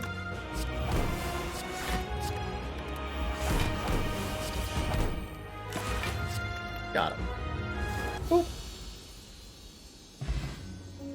Hey, Joworm. How has Alchemize been? Alchemize generated a ghost in a jar, and that's all I needed it to do. That was a very helpful ghost in a jar. Although we would have used and survived with the Fairy in a Bottle if we hadn't had it. But it made that fight way smoother. G freaking G. Excellent run. Excellent run.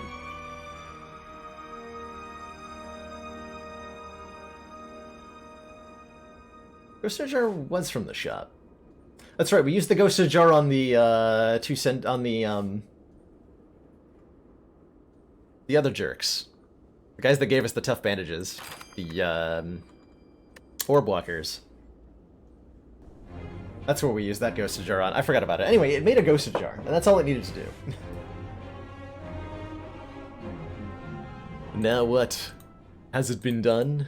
Spire sleeps, and so shall I. I'm not sleeping yet. We have more runs in us yet tonight. What I am gonna do, however, is take a quick break, refill my water, use the bathroom, and when I return, we'll jump into our Ascension 10 run on defect. Ascender's Bane is here to pollute our deck. What a deep classic WoW mod run. How's it going, Sneaky? Funnily enough, only one of the people I'm following is playing WoW. I guess that says something about the types of folks I follow. Anyway, I'll be back in just a few short minutes. See you all on the other side for some defect action.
Alrighty. I have returned. Thank you everybody for your moment of patience. Let us embark on a defect run. Now, speaking of friends from 10 years ago, I got to see a bunch of friends from college days and catch up with them, which was pretty cool. Unfortunate circumstances brought us together. One of our mutual group had passed, but from that tragedy came something really cool, which was being able to touch bases with folks that I hadn't seen in nearly a decade, and some of the people there hadn't seen each other in more than a decade, and we're all able to say hello. I got to tell everybody that I play video games for a living, and that was really exciting. Everyone was like super happy to hear about the stream and really supportive. And one person told me that I was their hero for for streaming as a living, as they really like Let's Players, and like myself, they find comfort in gaming and Let's Plays and streamers when times are tough. It really made me feel good about what I'm doing here, growing a community where we can all support each other and have a relaxing time, whether we're struggling in our own life, going through something tough, something anxiety-provoking, or something exciting. Did I know Defect is the only class that has multicast? Tell me more. Tell me more.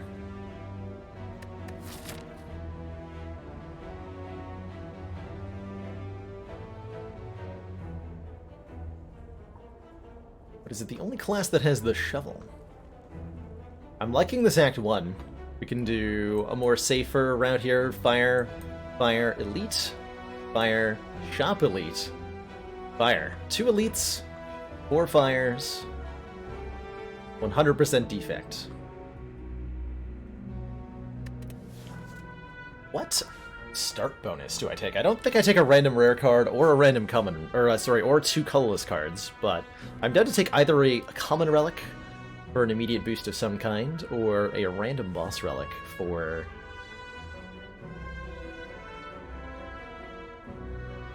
whatever the heck that gives me. I did get, what, 13 consecutive wins on Ascension 15 heart runs with Defect by swapping the boss relic every single time. Shubinator would go with the relic. Thanks, Shubinator. Oh, the common relic. Okay, I was gonna say they're both relic, but I accept. Boss relic could be risky for the streak. Common relic could be risky for the streak by not being good enough compared to the boss relic. I think there's very, very few boss relic starts that outright kill us. It would have to be like a particularly bad calling bell.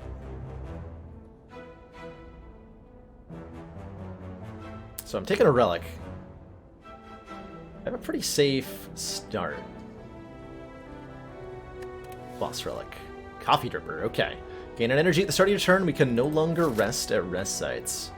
That definitely makes me want to avoid elites for the time being. 4 energy is well appreciated. Oh god. What? Oh god. What is this turn 1? Oh no. Yikes. What was that? What was that? Jawworm, no. Jawworm, no. Can't do that. Welcome to floor 1. Come to the wrong neighborhood. I like an early rebound. It's, this is a card I think I've been underrating for a while. I've been getting better at taking more often. It's good early damage and it's card manipulation, so it's something you want early on and it's something you want later on. Kind of like a hologram, but it feels better to take it on floor 1. Happy to have it. Happy to transform. Honestly thinking about dual cast, but it's probably either Strike or Zap.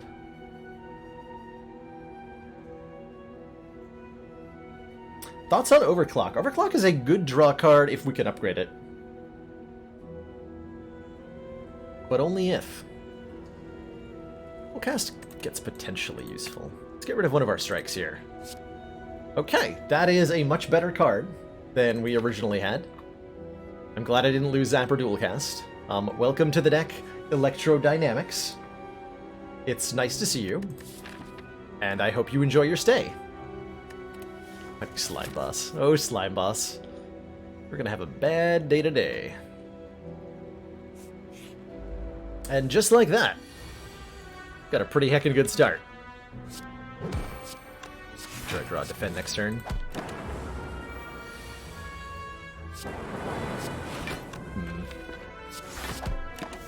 Oh no, we have lethal. Good. Strike, strike. Boop. My run data shows, by the way, that on average I take the least amount of damage from Cultist of all the Act 1 encounters. Of all the encounters in the game, actually.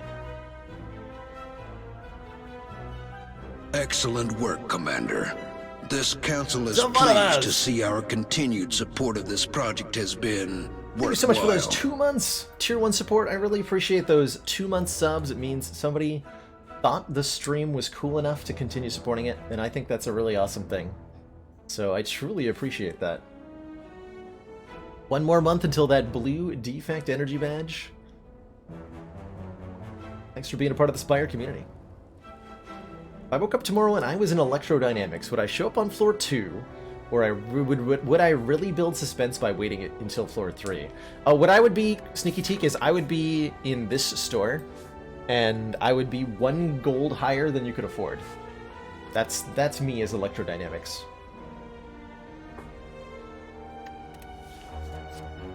How about a leap? I'm told I need to take more front-loaded block on defect, and with a Dex Potion it feels even better. We are not fighting an elite right now.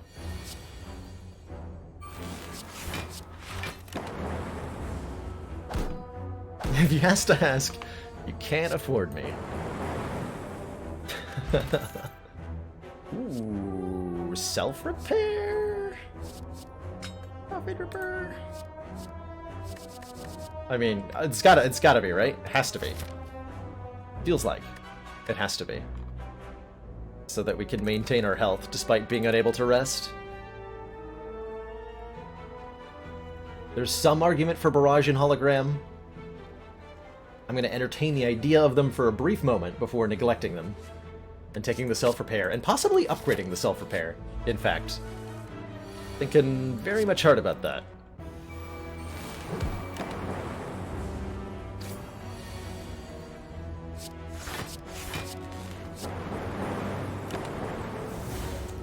Zap, zoop. Zap, zap.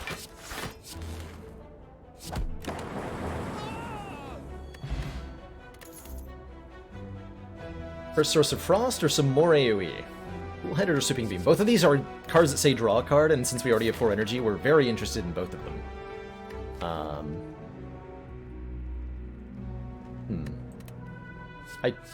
I do want to sweep... Another consideration is we're fighting an elite pretty soon. And if it's a Gremlin Knob, the Cool-Headed is really going to give me a tough time. We already do really well against triple sentries because of Electro. This makes us even better against them. So this is good against Knob, good against sentries. Not that great against Lagavulin, but I have a Dex Potion. So I think that'd be okay too. So upgrade self-repair first and then, like, Electro next? I think that's the next upgrade.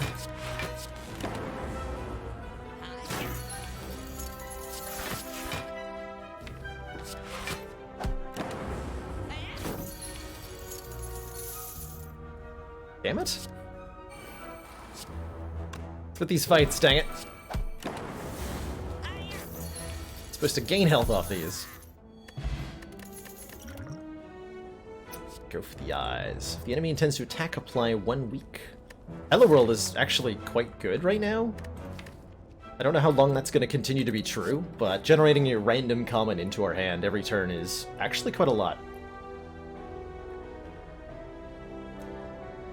It could be the fully compliant, the run saver of an Electro right before Act 2, right before a bottled tornado, so you can dunk every elite forever. What do I think if they added a sideboard? Oh, that would change the game in such a huge way. It would make a lot of cards very strong. Like, Demon Form is an instant take if you have a sideboard, or Barricade, because it's just a card that you can have for just the one fight where you need it.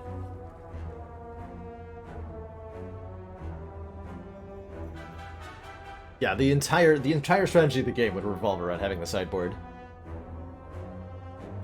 Whether that's a good thing or not. I'll leave it to you. I'm gonna take the go for the elites here, by the way. I am gonna fight these two elites. It's gonna go fine. It's gonna go grand. It's gonna be totally okay. Ooh, Blood Vial. Start of each combat, heal 2. Heck yeah. That'll help just a little bit.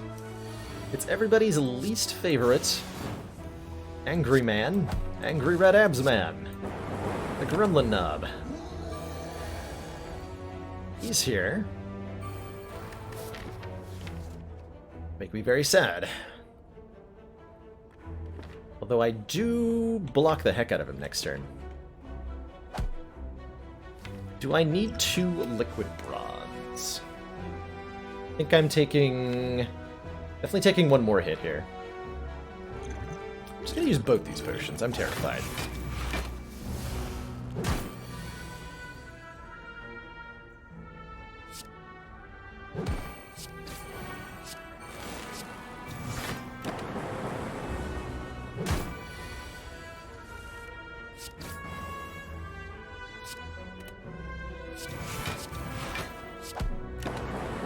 Successful blocking!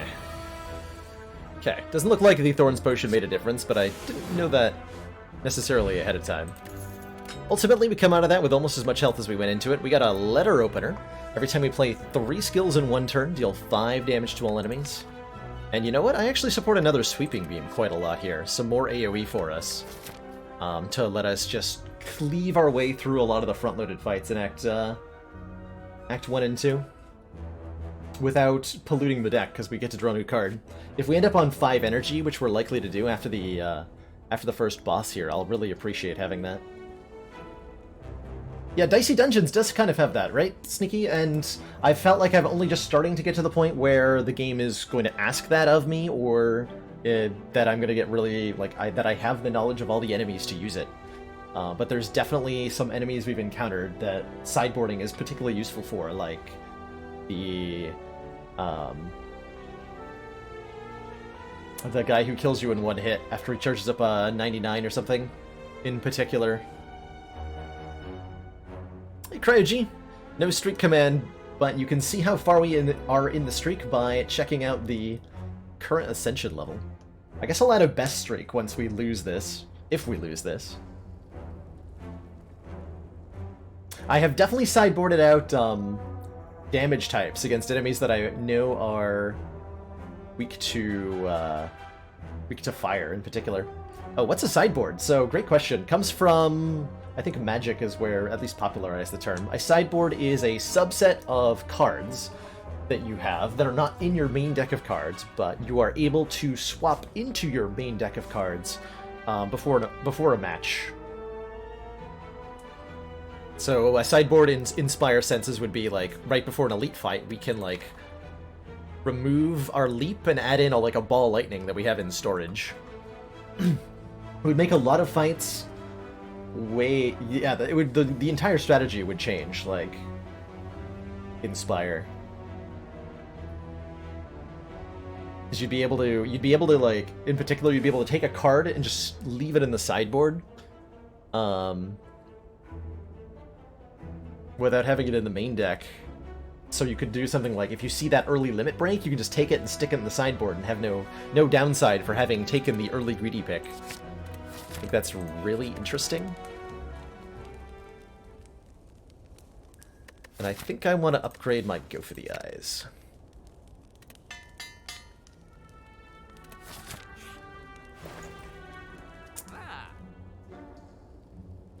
What? Hold on. Let me just drink in this shop for a second. So I can buy either Meat on the Bone or Glacier, but I can't get both of them. Meat on the Bone says, if our hit points are at or below half at the end of combat, heal 12. This stacks with self-repair. And that is incredible sustain with our Coffee Dripper. But then there's Glacier. Gaven 7 block, channel 2 frost. We might never see this card again. Yeah, these potions are pretty good too. I like Dark Shackles quite a bit also, as a block card. I could do Glacier, Dark Shackles, and a card removal. That's assuredly better than Meat on the Bone, right? Feels like it has to be.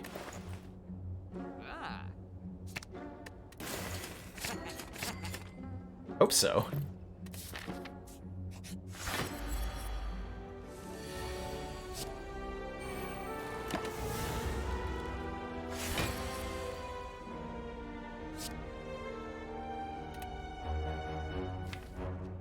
Rebound Glacier. That would wake him up. I think we just Glacier... And then we wake him up this turn with Sweeping Beam, Sweeping Beam... What? Rude.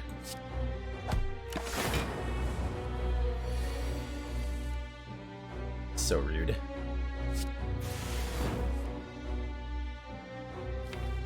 Low block cards. Are you there? Nope, they are not. Well, whatever. I'll take 10 here by playing Electro, I suppose.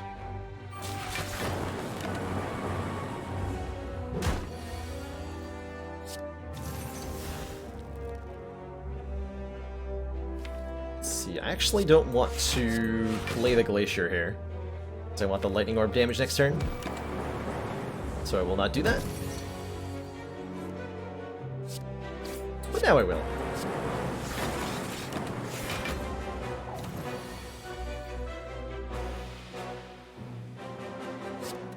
This is just a kill. Data Disc. Start each combat with 1 focus. Well, heck. Oh, gosh. Well, heck. Double energy is a ton of extra energy if we play it. We go from 4 to 6 minimum. And that's helpful with our card draw Sweeping Beams. I could just take a second copy of Electrodynamics so we can really crank out the AoE. That's total, especially against, like, Slime Boss, that's pretty good. It's pretty good. That said, Electrodynamics is a card that just becomes Channel 2 Lightning in a lot of fights. And that's okay, that is actually just fine. Give me that. And I think I'm taking events now, right? Should have taken the fight. Upgrade. I think our block cards now. We have so much AoE damage that I'd rather focus on the defense side of things.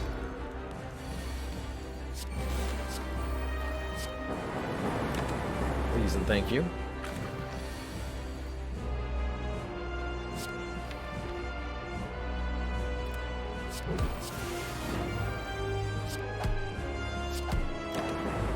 Should quite easily split this boy in twain here.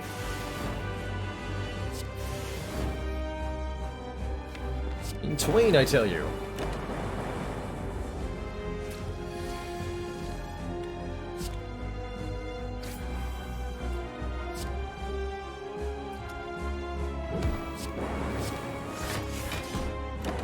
Look at all that AoE. Oh my god.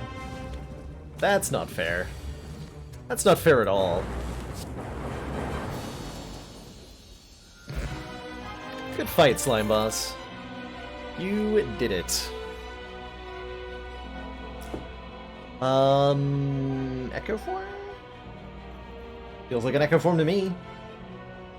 Actually, Fission's really... Hold on. Fission's really good here if we upgrade it. It becomes, evoke all your orbs, gain an energy, and draw a card for each orb evoked, which is easily 3 off of Electrodynamics. So there's... If we want to go real fast, there's some consideration for Fission here, but I think we're going fast enough as is. that we don't need to go faster, and what we need to do is scale up for longer fights, which the electrodynamics is good at doing. It's our first... We don't have any permanent focus, right? Other than the data disk. We don't have any capacitor. We don't have anything to beat Champ with, basically. And I'm probably taking a White Beast statue. Because I don't want either of these other two relics. Do I think the fourth character will have its own form card? Oh, definitely. Definitely Inertia RL. I would count on it.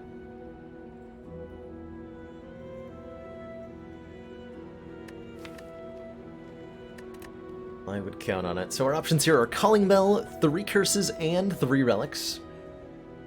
White Beast statue potions always appear in combat rewards, or the Runic Dome gain a 5th energy at the start of every turn, but we can no longer see enemy intents.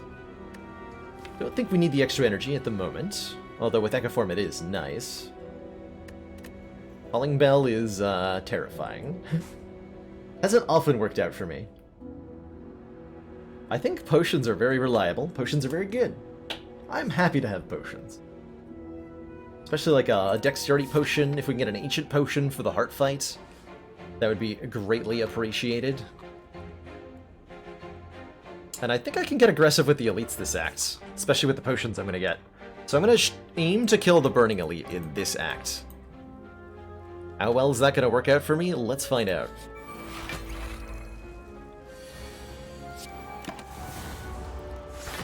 Let's find out. I'm gonna rebound this Glacier.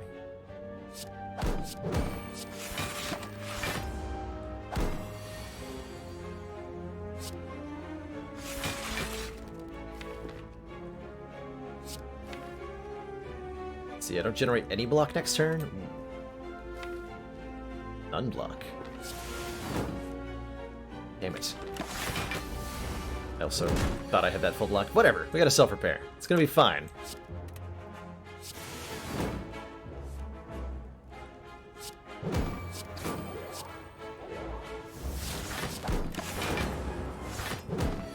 I'll leave the fight with full health.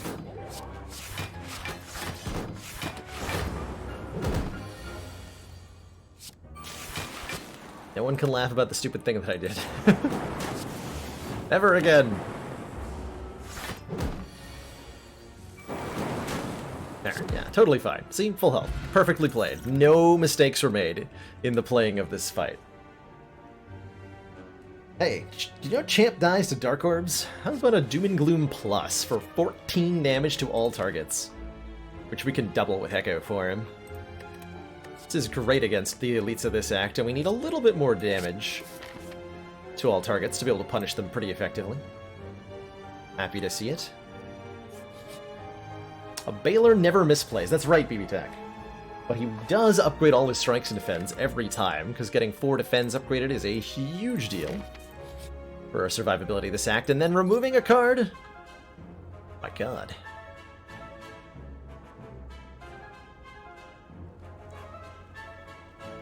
I almost want to say Zap is worse than Strike now, but I'm not sure if that's true.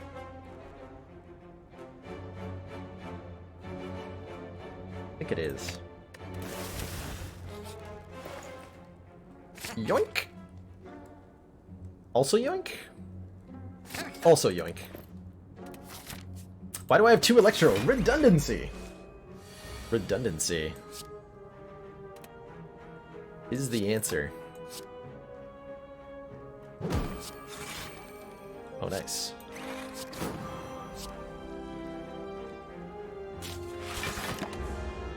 You can heal up to 20 health in each combat, which is really nice.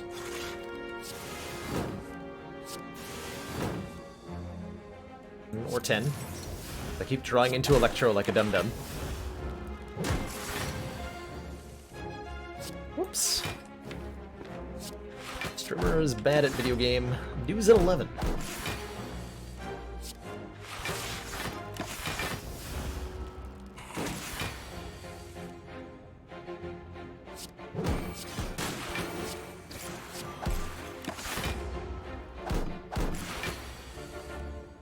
You were choosing the worst time to do that attack, dude. Can you not? Thanks.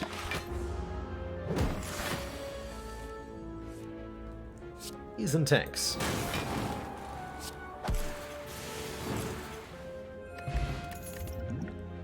Loop! Starting turn trigger the passive ability of your next orb, although a Sweeping Beam Plus, not gonna lie, kind of appealing. But no, I've got surely enough AoE in the deck, right? We need more cards that let us scale up in the longer fights. And Loop will definitely do that very effectively. Do I think that on A20 buffer would have been more of a consideration from the boss reward? Nah, I think Echo Form... I think the self-repair plus already seals the deal on the Echo Form, being just like the take, since we can get back 20 health. And then now that we have powers that it can double, it's all the sweeter.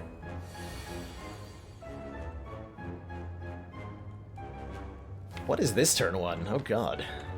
Well, I'm just going to take the hit on the nose, because we need to have Echo Form in play. I'm going to play this, though.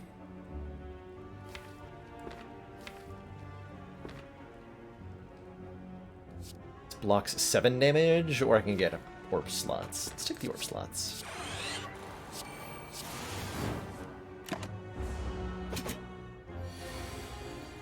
Bit of an oof there.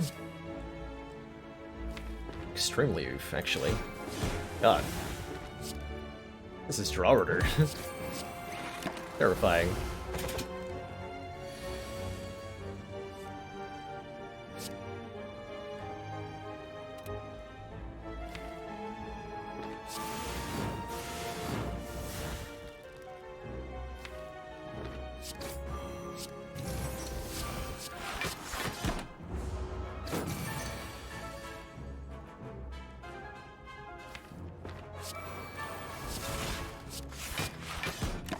Okay, we're definitely now just waiting for dual cast.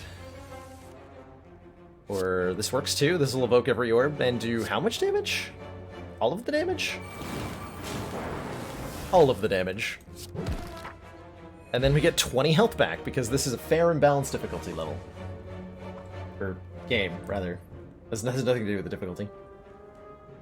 Don't mind me, I'm out of it.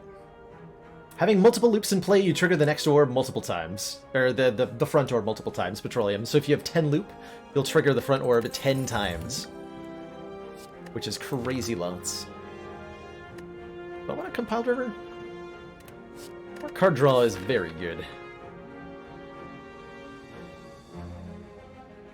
And finally, Ascender's Bane is doing something for us.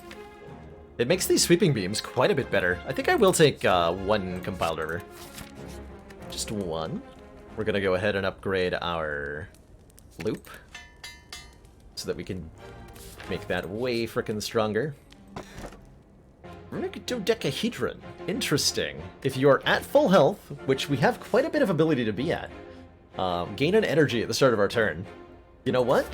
I'm gonna take this. I think this will be turned on enough of the time to be pretty dang useful. I can't rest, but I do have a self-repair. We spent most of the act at full health already. This sure feels like a good time for at least one of these potions. I think the Focus Potion is going to get some good use here. Quite frankly. We're looking at how much? 15, 29. So that's a full block with a leap and 5 AoE damage. Alright, I'm sold.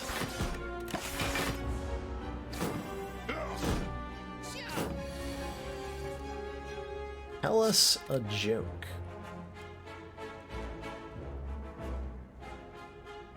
Two atoms are sitting in a bar. One turns to the other and says, "Oh my god, I think I've lost an electron." First atom turns to him and says, "Are you sure?" Gets the reply, "I'm positive."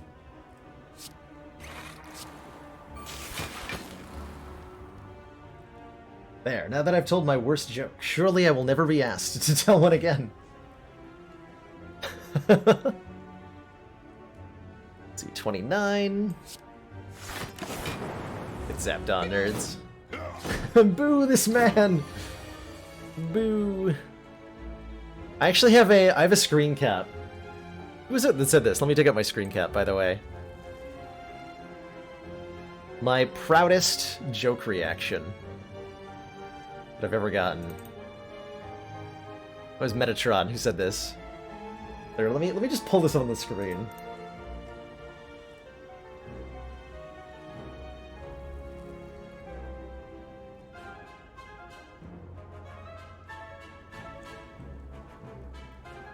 This is a screen cap of a moment of chat I had in somebody else's channel that I took as a mark of pride.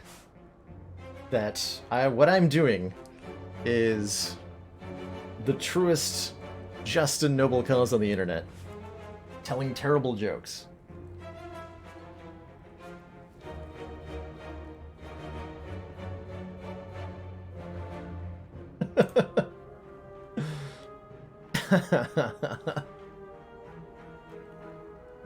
Hopefully I get to add more to that. Scaling is getting fearsome. That's why we added the things that we added, right? Just to dunk on some nerds constantly in boss fights or whatever. Look at this. Destroyed the nerds. Pair, 10 max health. And Elite Plus. Give me that. Give me that. The blocking, I'll take it. Don't have enough money for a card removal at a store, so I'm not gonna go to the store. And now we have 1 extra energy per turn, courtesy of Runic Dodecahedron.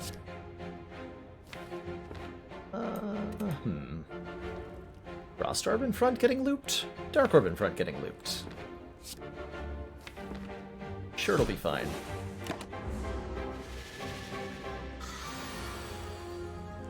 It is definitely fine.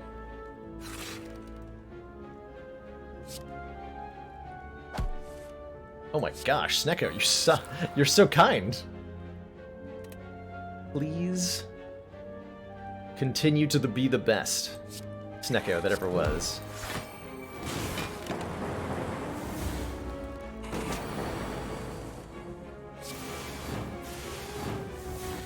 So much for simply dying. There's the capacitor. That is the last piece we need, actually. We are now set for the entire run in terms of scaling. We have a 1 loop, 1 capacitor, 1 defragment, and an echo form to double them all, and that's all you need. That is all you will ever need.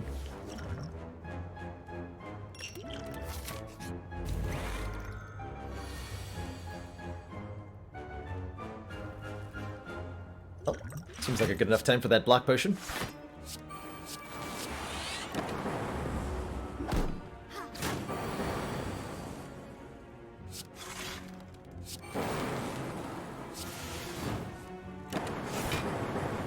Just hit him with lightning.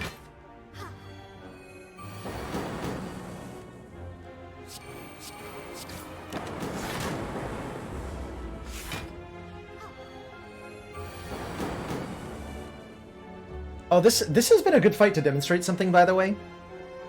We're doing AoE damage, right? So we're doing the same amount of damage for the most part. I've been hitting the Centurion with a couple of attacks, but most of my damage in this fight has been to both of the Centurion and the Mystic. And note how by doing that, we end up in a situation where the Centurion's gonna die first, because the shield the Mystic is generating makes her tougher than the Centurion, despite the smaller health pool.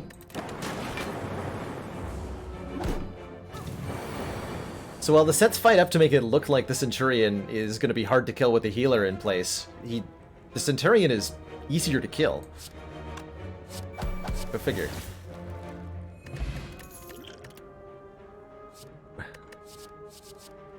Probably want one more cool-headed. Yeah, I want one more cool-headed.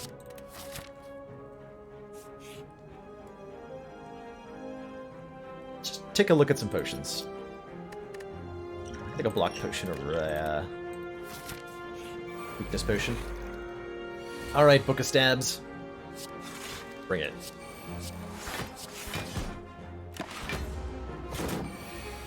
Bring it.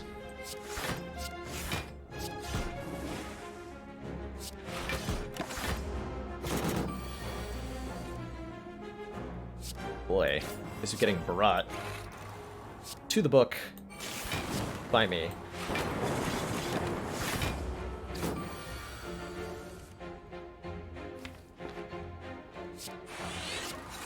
don't even need the Echo Form to double my powers. My power is maximum.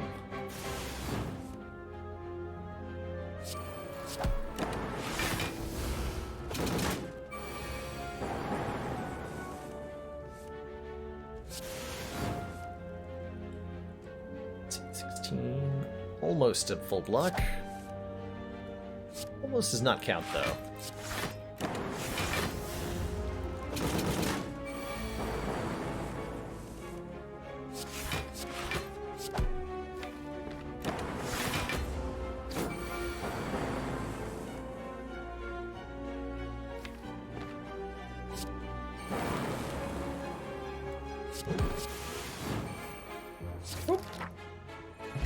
Back to full health. Orichalcum says if we end our turn without block, gain 6. There's the Ancient Potion. We're going to carry that all the way to the heart if we can.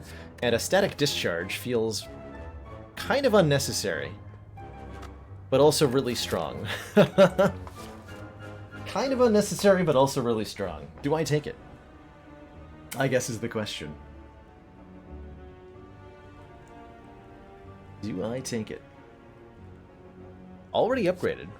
Received unblocked attack damage, channel 2 lightning. The only real use case for this is in the heart, where I will want it, but probably won't need it. Alright, we'll pass. Okay, we just got through the last fight where we would have needed this explosive potion, so we'll trade it out for an ancient potion, and let's upgrade this capacitor. Wonder if I upgrade Echo Form in this run. Feels like I just play it when I see it, right?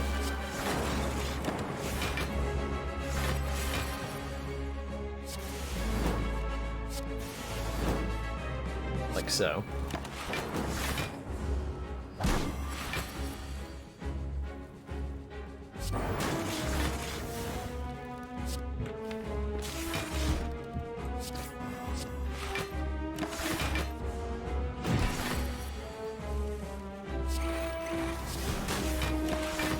Alright, so we're gonna kill Champ with this Dark Orb right here.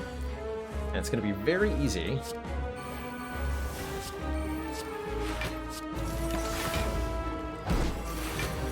From behind a hell of a wall of frost.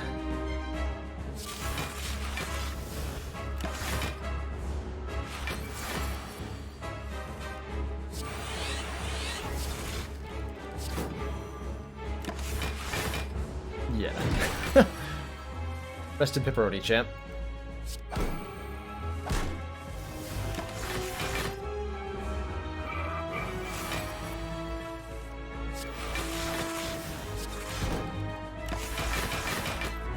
And now I press E to E.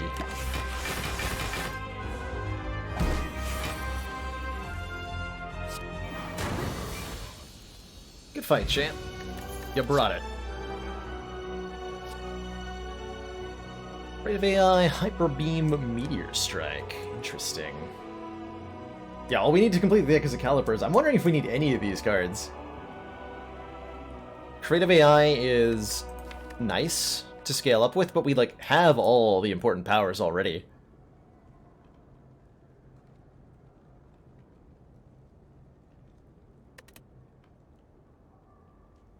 Do we need to get bigger? Or do we just want to compact this deck? It's only 27 cards, and I would love to just remove, like, the 2 strikes and have this ultra-compact, super powerful scaling deck. I think I pass. I pass.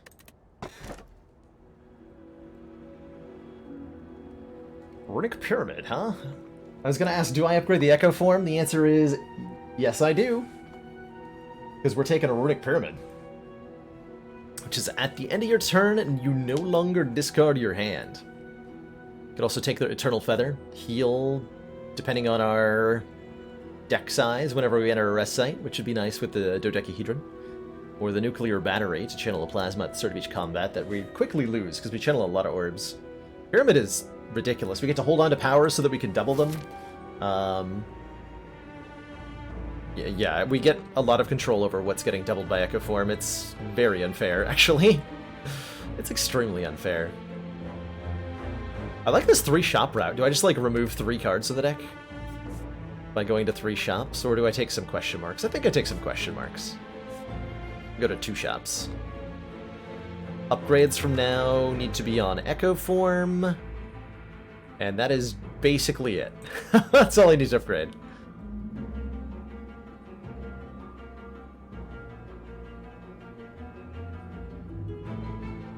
We did lose the first A0. Yes, we did.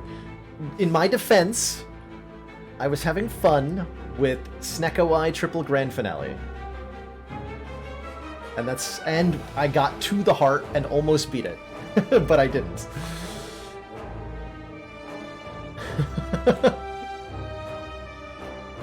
Almost. And it was well worth it. It was well worth it. Our steak. Oh, we have a steak. Now I'm hungry. Delicious steak. One, yeah, that's fine, whatever.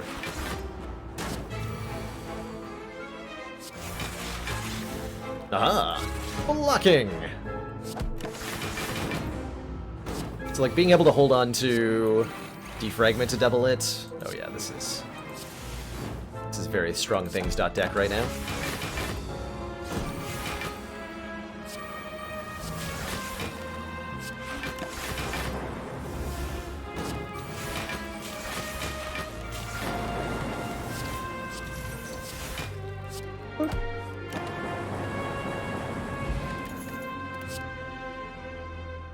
Rebound's really good too, actually, with the Runic Pyramid. I hadn't considered that. We can rebound, go for the eyes, particularly.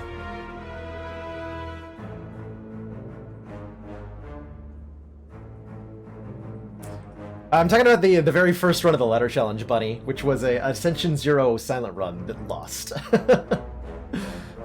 Because of too much fun. Too much fun. I should highlight that run. Admit to my shame openly. Yeah, I came to these 2 question marks in the hopes that one of them would give me a rare relic. That's fine, I guess. Thanks for nothing. Literally.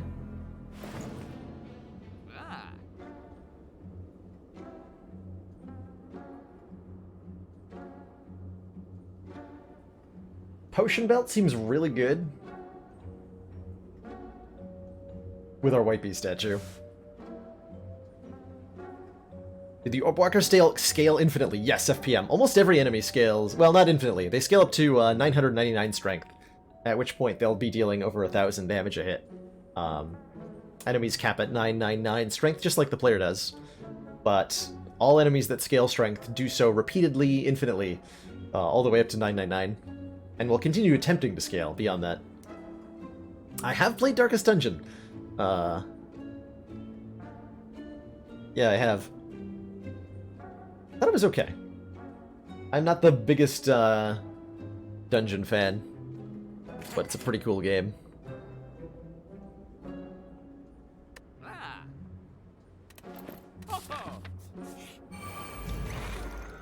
Yeah, infinitely up to a limit. Yeah, exactly. Exactly. Now you understand.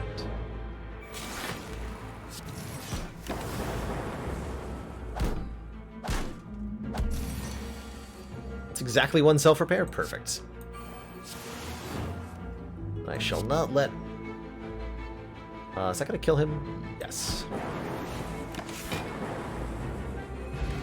Another power potion. Oh boy. Boot sequence is a lot better with a Runic Pyramid. Do I want that? Sure. 10 block for 0 energy at my disposal is kind of nice. Most of the time.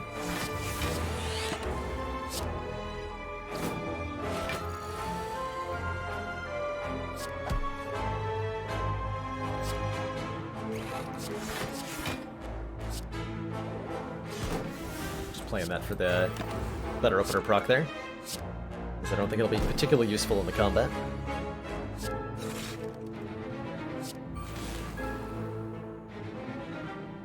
Okay, defend blocks the same as Orichalcum, so I might as well play Electro here.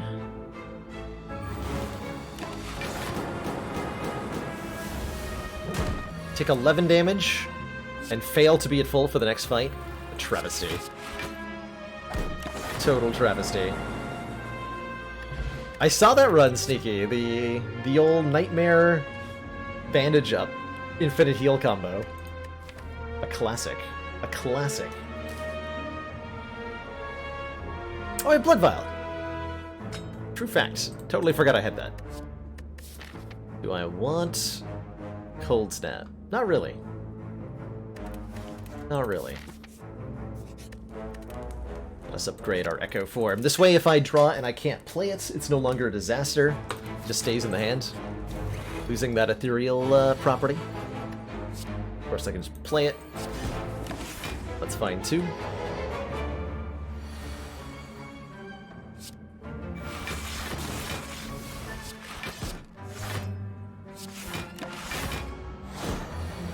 Didn't need to play that last defend. That's alright. Lots of blocking.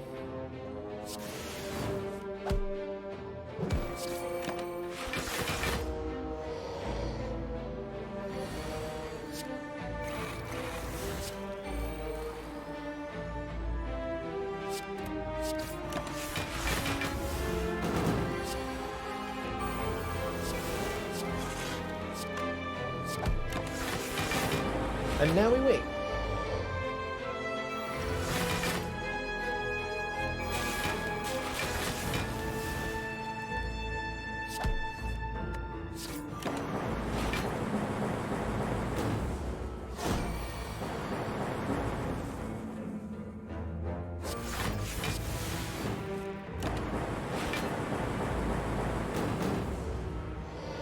We're gonna get him next turn with the lightning orbs, even through the intangible here.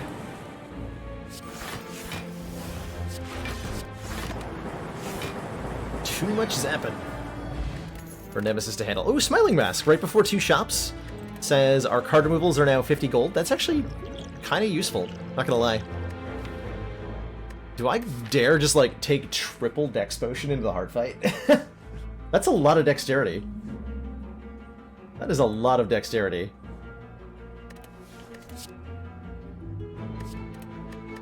Maybe we do that.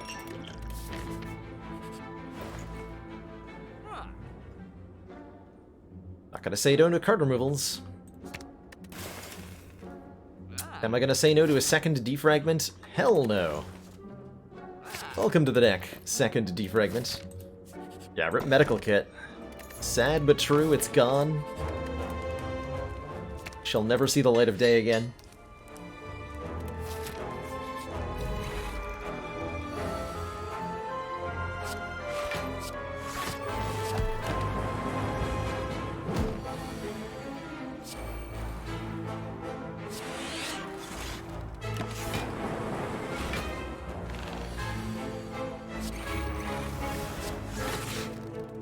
This guy entangles us and then starts attacking us, or the constricts rather.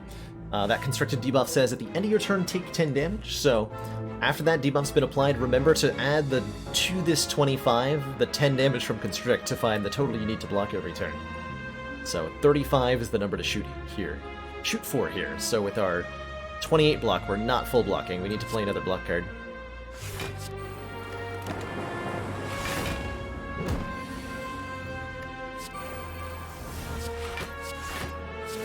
There's a lot of little things like that to remember in Spire all the time. Keeping track of all of them is hard. Like, remember, like, when you first start playing this game, the number of things to try to remember is so overwhelming. Like, you gotta remember to play your cards in the right order while you're also trying to remember to remember the constrict debuff while you're trying to remember what your relics do. Try to remember that you have potions and that those potions could be relevant in a combat. Like, so many things to keep track of.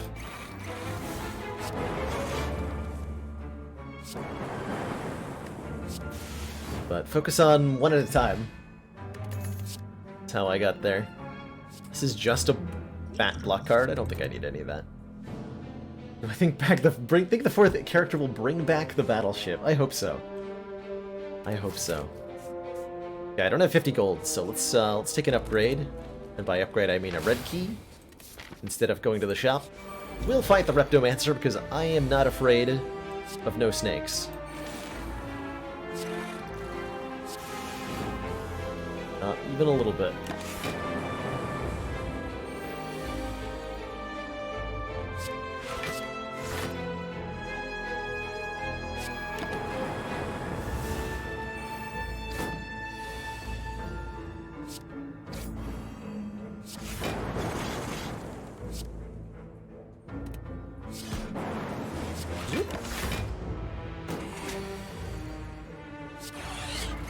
Note how we're still perfectly, completely, amazingly strong if we don't even use the Echo form. We just have all the good orb scaling powers and the orbs to fill them. Very good stuff.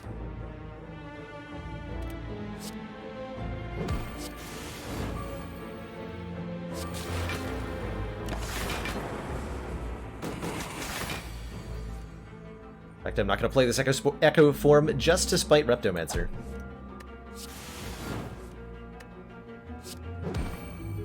Just because I know I can get away with it.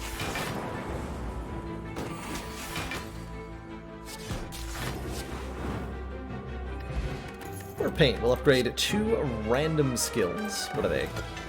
Root Sequence and Glacier. Blocking! Excellent. I have no idea, Pionel. I liked the fire guy and his theming. The old version of the Reptomancer was the Flame Bruiser, who summoned fireballs instead of daggers. And I don't know why we changed it to a snake lady in pajamas who throws daggers at you, but I'm glad we did, because I get to call her a crazy lady all the time.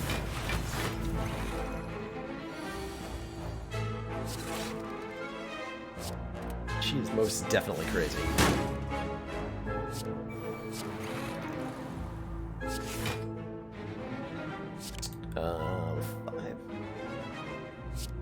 Probably gonna need that block, but I want the letter opener. Another relic that's really hard to remember, at least was for me when I first started playing. That dang letter opener.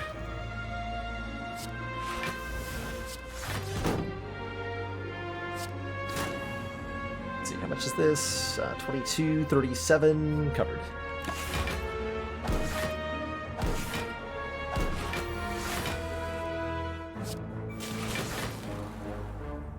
Covered.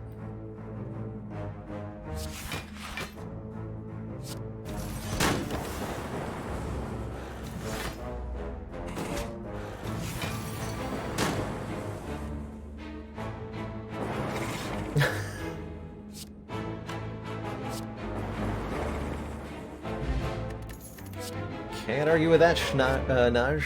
Can't argue with that. Second chance at Static Discharge. I don't think we're gonna need it. In fact, I think we have a chance at perfecting the heart, so... Who needs it? Not I. What about Ball Lightning, though? Ball Lightning actually seems like... I think the deck does need a little bit more damage in order to beat the heart, and I think Ball Lightning Plus is a good way to get that damage. So I'll take it, and I'll upgrade my... draw cards? Sure. Alright, the Awakened one is here.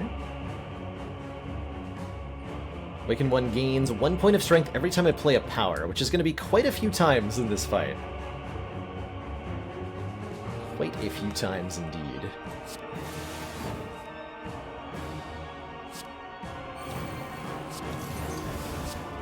Still taking 1? Oh, I should have Dex Potioned. Well, sad face.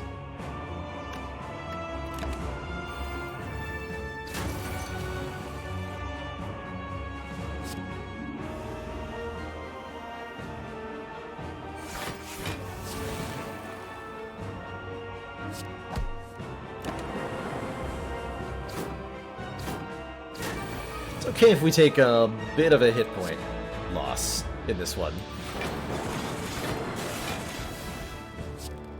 That is okay.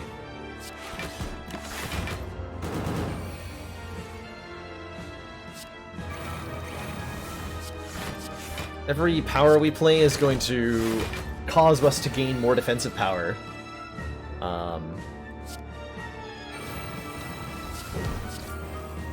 That's going to be a net gain versus the Awakened one's strength gain, so we can play all of our powers, and we want to do so very aggressively, in fact. Like this.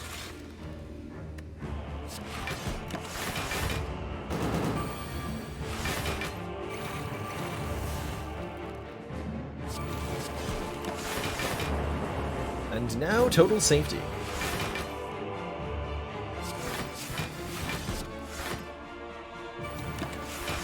We're supposed to double that. That doesn't matter. Doesn't matter.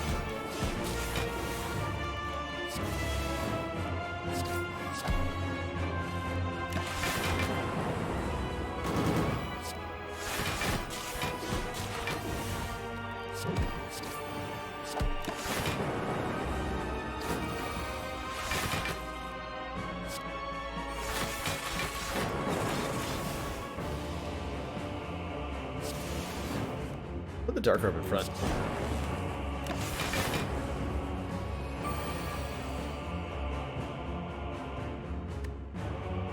Put the Dark Robe in front. Got him. Got him. Yeah, I think the Awakened one is of the Act 3 bosses on. I would say Awakened one is the easiest one most of the time if you're on Ascension 18 and below, because you have a lot of control over the fight, especially Runic Pyramid decks just crap all over Awakened one most of the time. 1335. Good year. Good year, and yeah, it's definitely possible to have a bad matchup, no matter what. That is never going to be something you can entirely avoid. All right, shop. Oh, this would have been nice, huh? Force Field's a very good block card in this deck. Force Field's an excellent block card in this deck. Costs less for each power card played this combat, gain 12. It's easier above 18. I wouldn't say nobody gets easier, but rather I would say that Awakened one and Time Eater both get harder, more so than Donu and Deka get more difficult. So I feel like Donu and Deka are the easiest ones on Ascension 19, but that's only because the other two are just, like, way more brutal. Way more brutal. I think I gotta take this Force Field. More harderer, correct. Well, they are the harderest that ever was. Alright, 5 energy Runic Pyramid versus these nerds. Let's see, 25 plus 8. It's a full block, right? I'm gonna get a potion after this. I might as well use one deck spot. Might as well. You know what? I'm gonna power potion here too. Get a free Echo Form in. This fight is scary. Fight is very scary, and I'm very grateful I use those potions because it lets me double Glacier here.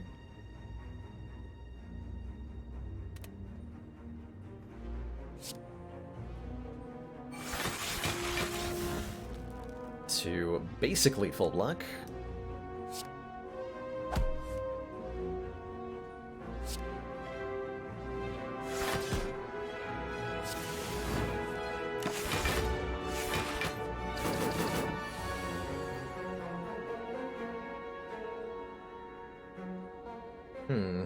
Should have kept that leap, huh?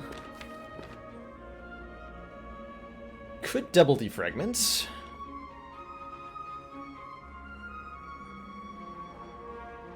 Not sure if I want to. I think I'm going to. So this is double defragment. Rebound, go for the eyes. Draw the go for the eyes to weaken this guy. Then Ball Lightning and Dual Cast to get as much block as possible. Take only 9.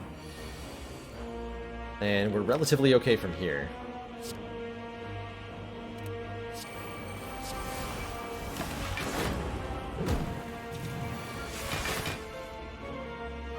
Relatively.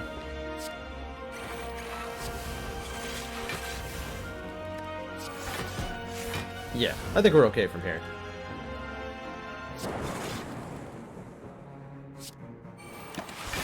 Casual 103 blind.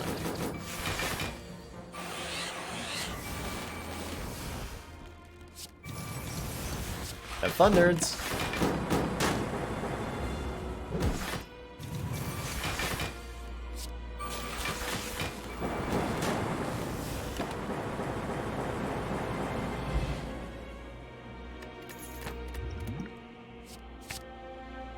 Pretty good. We got ourselves a regen potion. Got ourselves a bag of preparation, meaning we have 2 extra cards on turn 1 in this fight. And we got ourselves a turn 1 Echo Form. So, Ancient Potion blocks vulnerable here, keeping us very alive. We have 4 points of Dex, keeping us even more alive. And yeah, we drew Dark Shackles on this turn, which is pretty good. Though I don't actually need it, but I might use it. There's never been a heart that's more dead than this one. It's not untrue. That's for sure. That is definitely not untrue. I think I'm gonna hold on to this Dark Shackles. Crazily enough. But I will give up my Dark Orbs willingly. Because I know I can block next turn.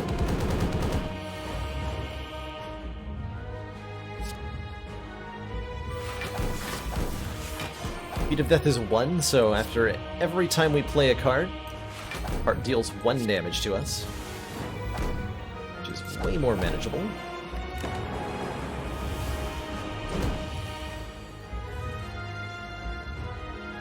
I put myself in a situation where I can't double defragment unless I regen potion. That'll work. Give me your beat of death. Don't even care.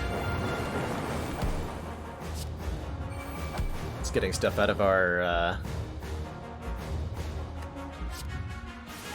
hand here.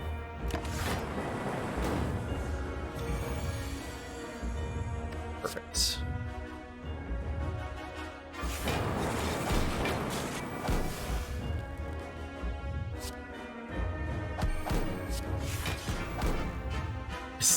Block. That is a lot of block.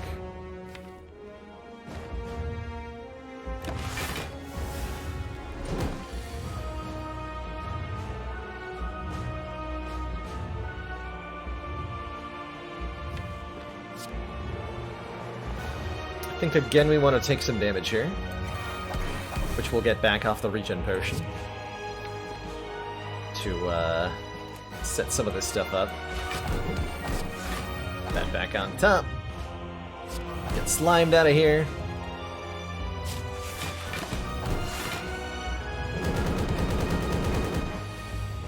This turn I can afford to double loop, and then next turn I can double capacitor without any problem. Good stuff.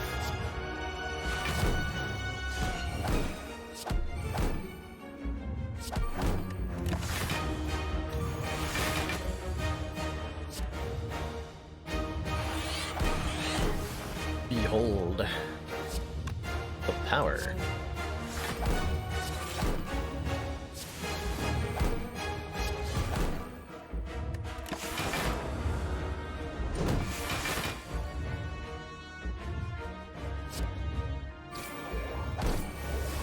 Okay, so I could use Dark Shackles now. I think we're just gonna save that for later.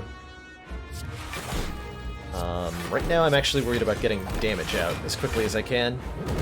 Get that ball lightning. Where did you go, ball lightning? I need you. My time of need. It's actually quite okay if we take a long time on this fight.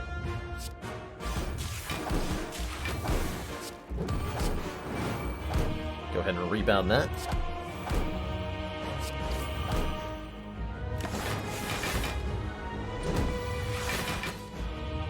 Another 6 times 15. The next one's much bigger, but we have a Dark Shackles. If we get attacked for 18 times 15 or whatever it is, I can double Dark Shackles and completely negate it. I don't think that's going to come down to that, but it might.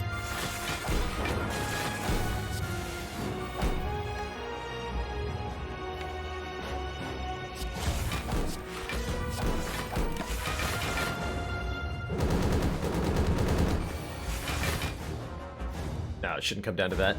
I can kill it next turn with double dual cast. So I should be able to.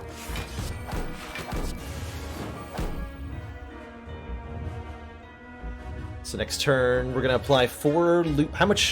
What size is this Dark Orb gonna be next turn?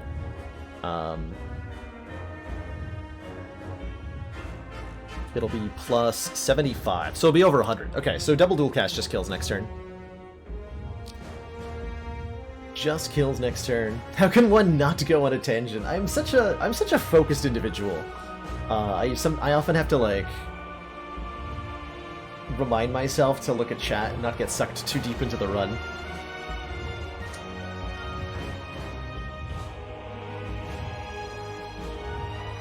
Everyone's shouting numbers. What is the true number that it'll be? Let's find out together, shall we? 111, apparently. No one said that. No one said 111. That's funny. That's funny. I will take damage, but we'll end the fight on full health though, because we have self-repair.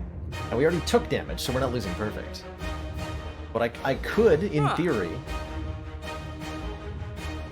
You know what, I'm just gonna prove a point, actually, hold on.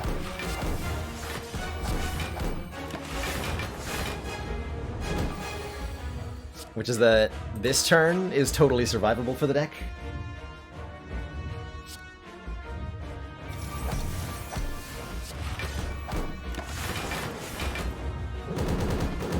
Just wanted to point out that we could do that. Now we can kill it. Good fight. Dorcas, thank you so much for those 40 bits. Defect with a lot of orbs is pretty. I particularly like it if you've got like a symmetrical array of 3 or 4 colors of orbs. And it looks really good. GG. GG.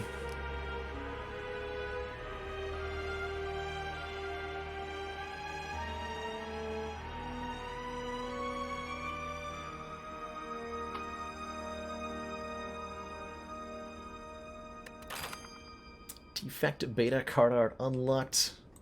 24 carrots. Oh man, that sounds like a lot of carrots. I'm hungry. I would love some carrots. Now what? Has it been done? Spire sleeps, and so shall I. No, shall I? Just because I started late doesn't mean I'm going to end early. Doesn't mean I'm going to end early. Hey, Jonathan, 92. Exclamation point Act 4 gives a brief rundown on that, but essentially how to beat the heart of the Spire. You need to first complete 1 run with each of the 3 characters. And then, I really should trim that down so it fits in one command. Then once you've done that, you'll see opportunities to pick up 3 colored keys. The Ruby key, which you get from recalling instead of arresting at a campfire. The Sapphire key, which you get by skipping a relic at a chest. And the Emerald key, gotten by beating an elite that is marked with flames on the minimap. You only need to get each of them once, and you get a chance each act to pick them up, so you can wait until Act 3 to pick them all up. Am I confident I'll do this challenge first try? Absolutely not. No, I am not confident at all. My win rate against the Ascension 20 Heart over the last 100 runs that we tracked was only 35%. So I would say that there is a... Can't spell. I would say that there is a less than 35% chance that I will do this on the first try. It's possible. I could get lucky, and I'm known for doing so, but I don't expect to do so. I would like to do so. Sneaky Teak actually wants me to fail like a couple times to build up the suspense. He said it himself. He's rooting for my failure. Any tips for beating the heart? Yeah, I've got...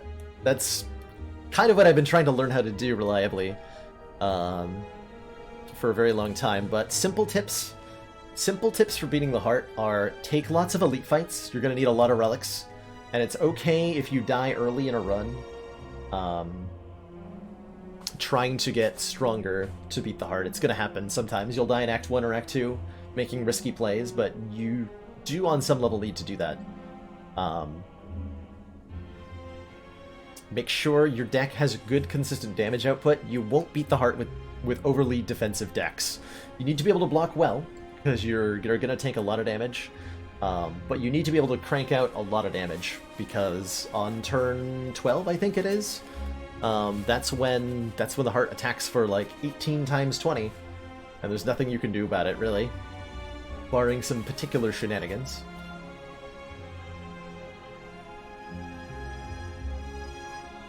What else is good advice for heart slaying?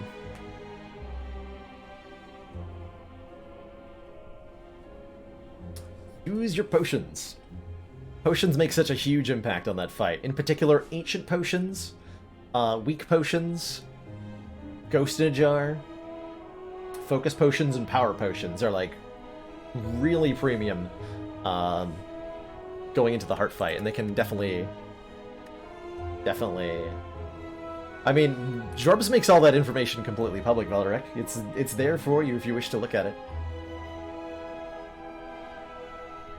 We doing next level? Yeah, I think so. It's Ironclad time, and I know I could bang out an Ironclad run, no problem, in short amount of time here. Let's do it. Let's do it. One less potion slot, so we're down to 2. That was our last run with 3, unfortunately. Tragic, I know. I am about to click on the boss relic start. Oh, hold on, what is this? 3 elites? We got 2 fires and 3 elites in the back half. That's a really nice Act 1. That's a premium Act 1. In fact. So what start do I want? Enemies in your next 3 combats have 1 health. It's okay. We could potentially snipe the Burning Elite with that. And even if we don't succeed, we can just go on our merry way. And that would lead me to a 4 elite Act 1. That's pretty good. I could take a random rare card and maybe that goes okay, maybe it doesn't. Or I could take the random boss relic, which I think is just fine on Ironclad. And we have a pretty safe path we can take if that goes poorly for us. But let's see if I... Yeah, we could do a 5 elite path if I wanted to. You know what? Let's go for the snipe here. Enemies in your first 3 combats will have 1 hit point, and we will try to use that on the Burning Elite by going fight, event, event, event, and if all 3 of these are not combats, then we'll have ourselves a 1 hit point elite. Are rare cards generally bad against Act 1 elites? They certainly can be. And Uppercut Floor 1 is so nice. 13 damage, 1 weak, 1 vulnerable for 2 energy. Definitely an Ironclad favorite. Oceans are also an Ironclad favorite, in that they help me against elites. Shop is not a fight, which is always good. I do like that anger quite a bit. I am 1 gold short of being able to afford that alongside removal. No, I'm not. Am I? I can't math. Hold on. I want to remove a strike and add an anger, and I'm trying to figure out if I can afford it. Calculator, save me! What is 47 plus 75? 122. Okay, so I cannot afford that. I'm more than 1 gold short. So do I still remove the strike? Or do I just buy the anger? In what situations is anger good? When you need to play another strike but don't have any other energy. Which is surprisingly often in Act 1 and 2. Just a little bit of extra damage. That it duplicates itself is interesting. Helps in some situations, hurts in others. But don't underestimate the power of a zero-cost attack. It's definitely useful in a lot of ways. Maybe it's like anger and metallicize. Metallicize is fine. Hasn't been that good for me, but I think it's a reliable way to get a little bit of block scaling going up.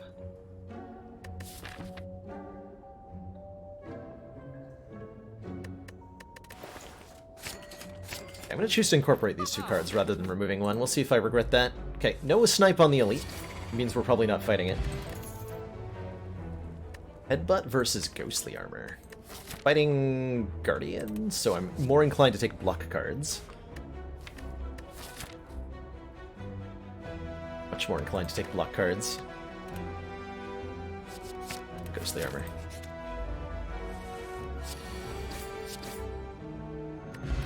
Attack potion. And a good old twin strike, just for some more damage? Just for some more damage. Alright, well... screw it. I'm fighting him anyway. We're gonna use the attack potion on the turn we draw the uppercut. Get a free blood for blood in. Heck yeah. Next turn, I'm doing at most 18, so I need to play this strike.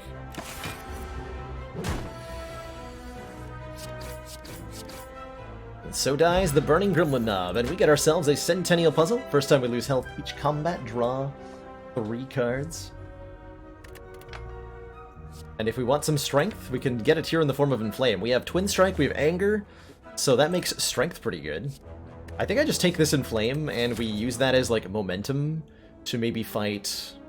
I'm gonna go for 4. I'd like to get an upgrade, I think. I don't know, though.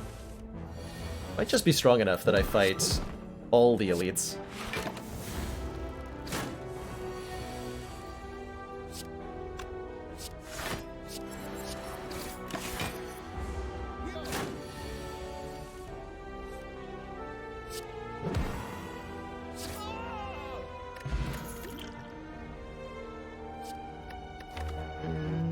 Rage is okay with what we're doing.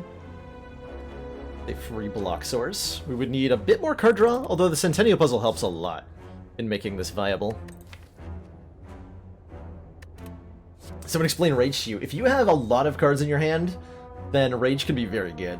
It's not very good if you're only getting 5 cards per turn, but if you're getting 7, 8 cards on your turn, it's a lot more acceptable to spend 0 energy on something that only does something if you play other additional cards. It's kind of like a reverse... You can look at it as a counterpart to Finisher on Silence, where you have to play it before a large number of attacks for it to do something. Finisher only does something after you play a large number of attacks. And it's quite powerful when upgraded. 5 block per. I think I am going to try to fight all those elites, aren't I? Yeah, I am. Okay. Well, in that case, I'm not going to take cards that I can't upgrade.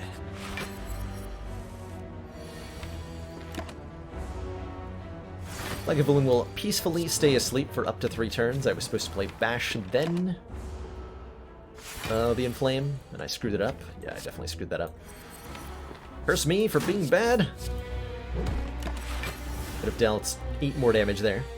Not a huge deal, ultimately. Or is it?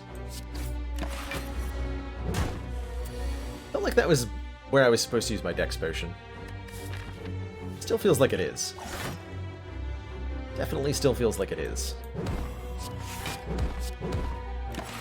So note how these Angers are letting me do quite a bit of damage without having to spend energy.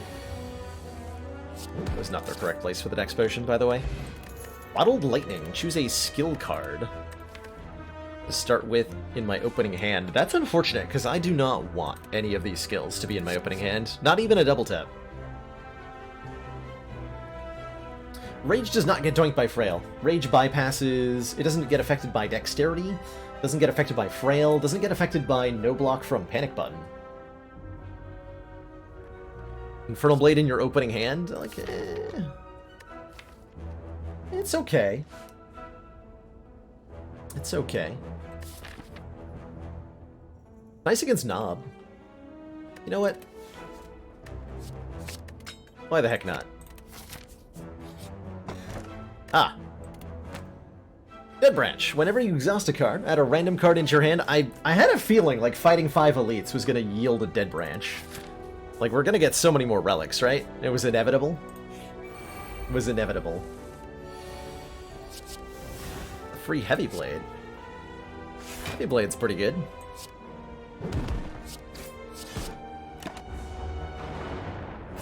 Time for Ascension 12! Yeah, I'd say we're in pretty good shape now that we have a Dead Branch. Dead Branch, of course, says whenever you exhaust a card, add a random card into your hand, which is very potent. Especially with, oh, there's the corruption. Convenient. Very convenient.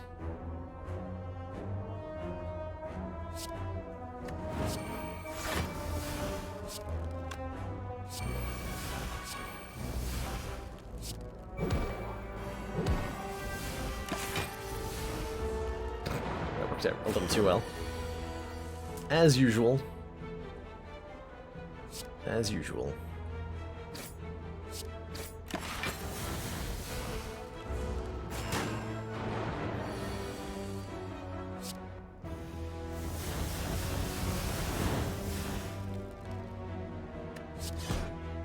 Good fight, triple sentries. Charon's Ashes, whenever you exhaust a card, deal 3 damage to all enemies, and add a random card into your hand. Oh, I see we're just gonna go full silliness here. Excellent. Corruption? Oh. That's not a corruption at all, but that is a Havoc. I think we should just take a Havoc, right? Havoc seems pretty good. Play the top card of your draw pile and exhaust it. And remove a strike. Works for me.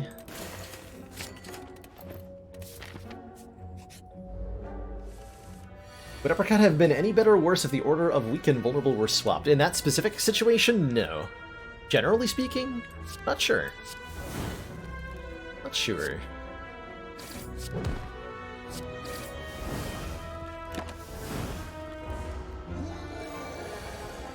Rorg.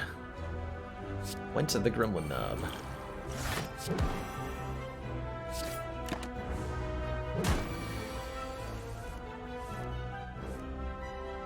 Let's see, 13 plus 9 plus 9 is plenty. Anger making the difference in having lethal here. This is the function that anger serves, is just getting you that little bit more damage you need to push some situation over the edge. Yoink! So Corruption says, skills cost 0. Whenever you play a skill, exhaust it. Which will trigger, of course, our 2 different relics that have exhaust conditions. Everyone, put on your silly hats! It's time to get silly.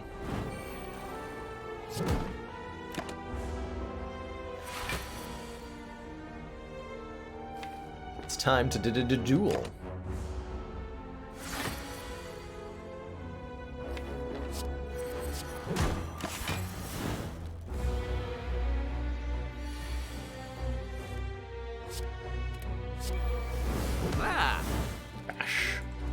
Cheers, the Turkus. The game is so easy. Just get Dead Branch plus Corruption plus Charon's Ashes in Act 1 every time. No problem at all. It's no problem at all. Easiest game I ever played, right? Easy game.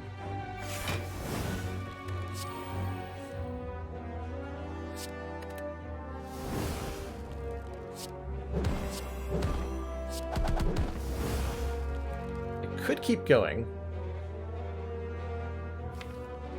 Gotta keep going. Not because it benefits me. Because it's funny.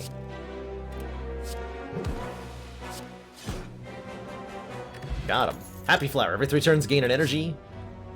And Trigret seems like an excellent card to upgrade. We don't need to upgrade Havoc or Infernal Blade anymore because we have Corruption now. So yeah, give me a Trigret. We'll upgrade that right now. Because exhausting cards is hecka good.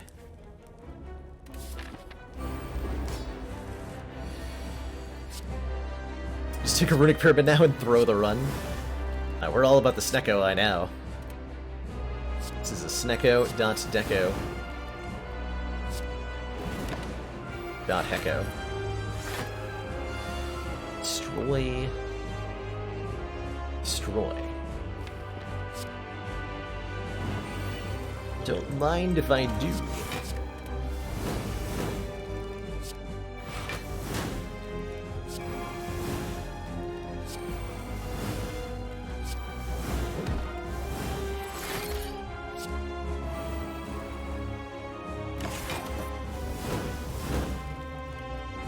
this is definitely just completely normal and not excessively silly.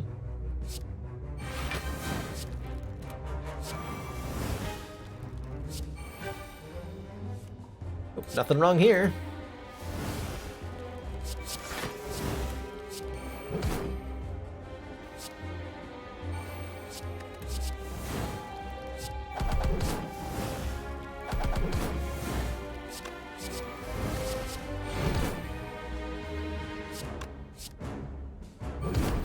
Totally normal.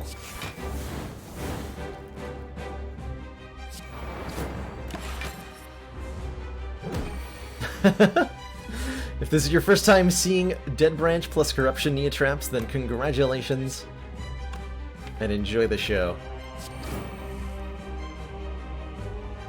Because it's silly.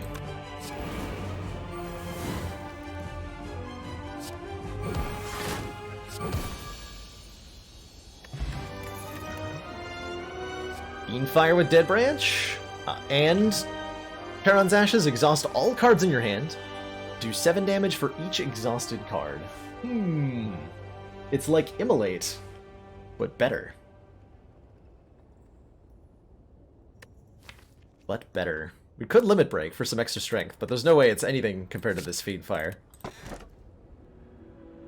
Easiest Blackstar I've ever seen. Elites drop an extra relic when defeated. This is the perfect way to take this run into, like, totally silly territory with 30 plus relics.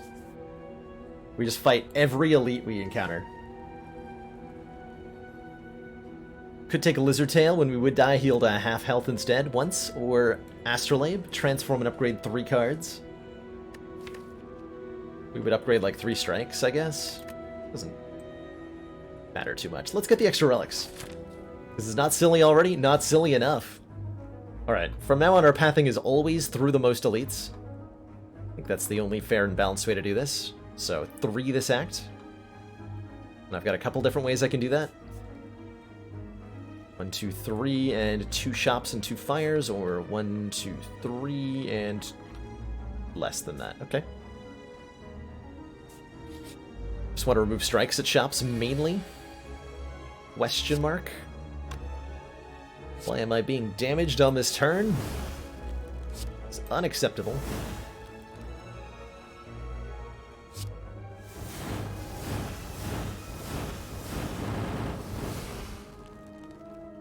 Cool, Iron Wave. Completely forgetting to flex. Brilliant move on my part.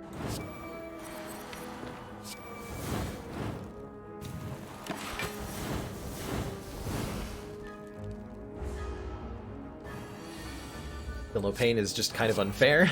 Every time you exhaust a card, gain some block, is really the only thing that could make this deck a lot sillier.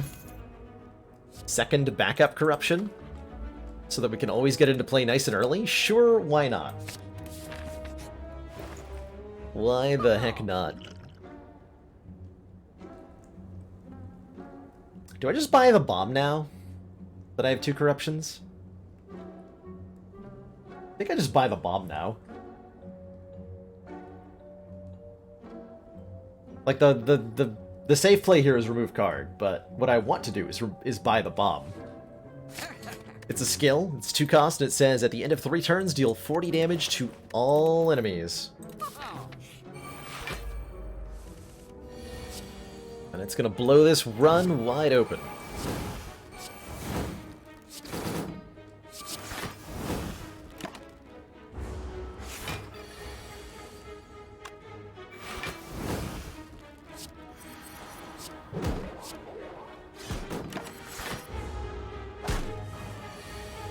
Aha!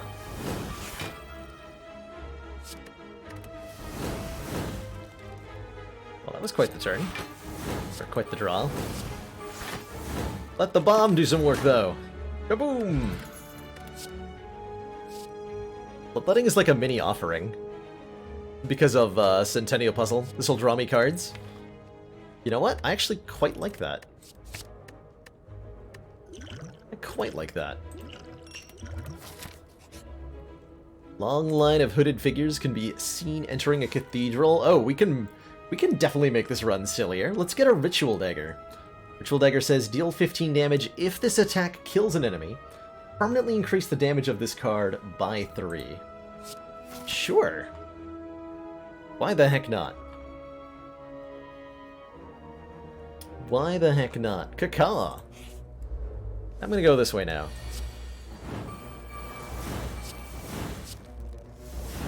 Science. I dare play that brutality? I do dare. So, fortunately, Corruption overrides Snecko Eye. Means that all of our skills are 0 cost, regardless of what Confusion says about it.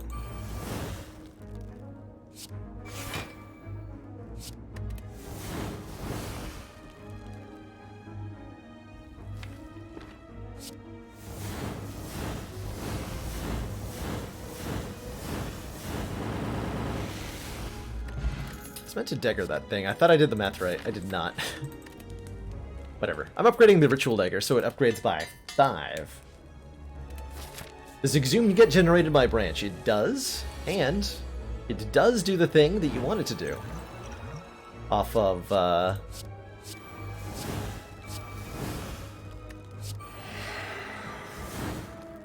when you use it on the Ritual Dagger.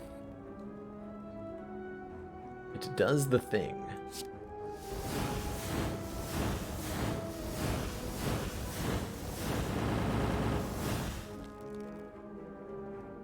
That's Sentinel. Guess I'm not done yet.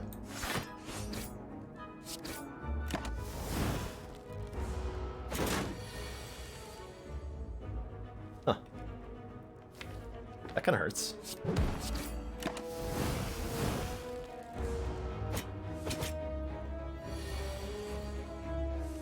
Okay, there's my dagger. Boop, and boop.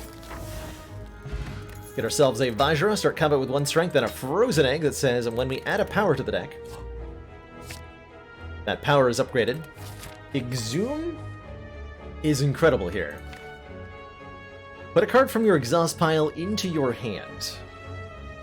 That can get back any number of things that we've exhausted with Corruption, including Ritual Dagger, letting us boost it twice per fight, potentially.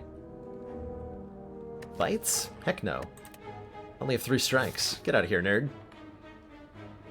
Calling the cops, nerd. Can't be here.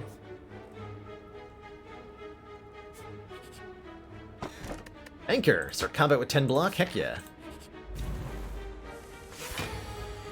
Heck. To the yeah.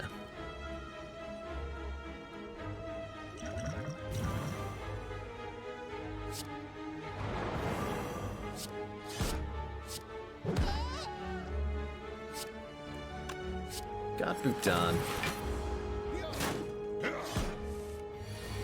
So I'd like to kill both of these guys with the Ritual Dagger, if possible. Means I need to be careful with, like, Corruption. I'm doing AoE damage every time I play a card.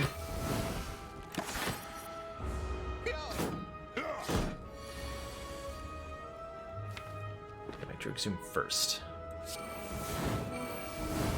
Oh great, now the bomb is live. Well, that's just unfortunate.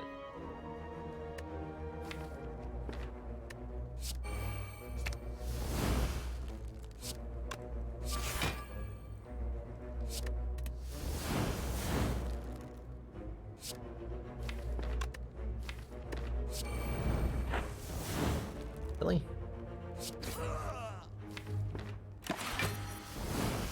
Well, we only get 1 boost on the Ritual Dagger. That's fine, I suppose. Oh. Red Skull, if we're at or below half, we have 3 extra strength. Singing Bowl lets us skip cards to gain more max health. But Seeing Red and Fiendfire are both very good cards. Go with the Seeing Red. Actually, all of those are very good cards. Okay. Gonna try to Ritual Dagger both of these turns. Possibly not gonna succeed.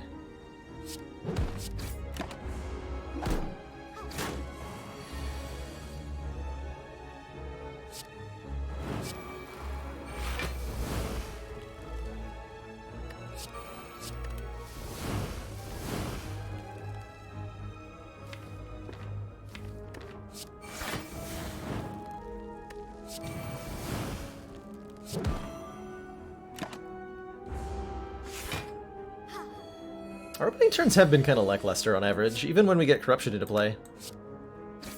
They haven't been, like, the most amazing. Alright, one boost.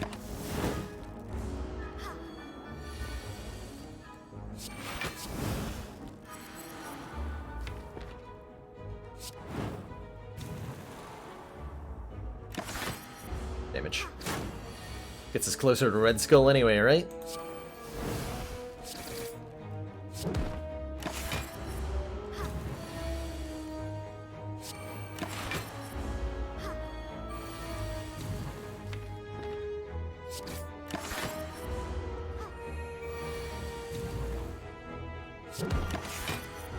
Hello, Ritual Dagger.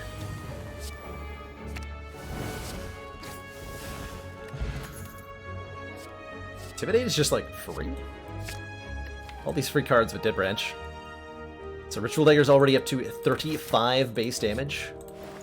It's only gonna get bigger from there.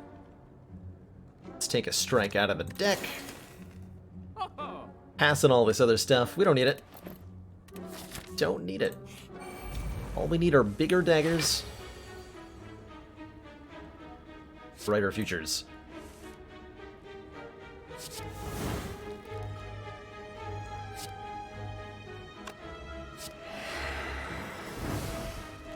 Nice spot like this.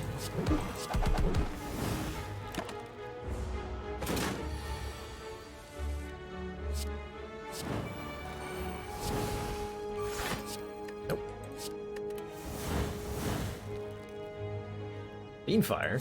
Yeah.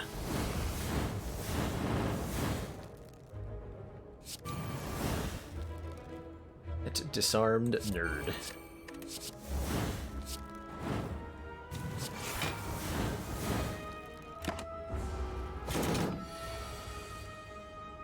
One damage, no prob. Boop. Self-forming clay. Whenever we lose health, gain 3 block next turn. Oddly Smooth Stone gives us +1 to our decks. And, you know, these are powerful cards, but I sure like the look of hit points. Sure do like it.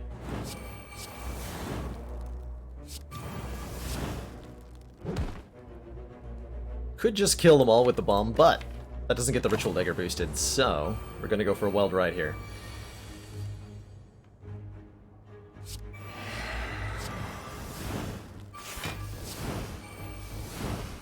Oh no! I Havoced Fiendfire. Well, I got an Exhume, so this is fine. Okay.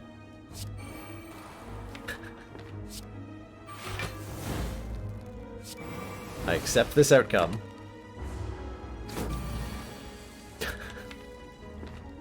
Oh, that's so funny. Okay, so we do still have one Exhume. I'm gonna try to get to it. But every time I play a skill, I hurt this nerd, so might not be that easy.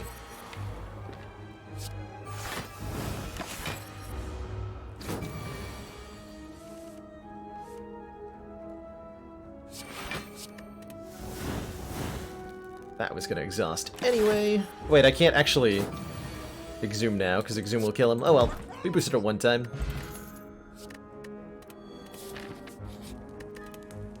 And I'm gonna upgrade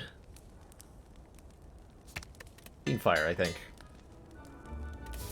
Can I kill the heart with a 200 damage dagger? I have done it before, I believe. It's glorious. So my hope is to do it again. Something similar, anyway.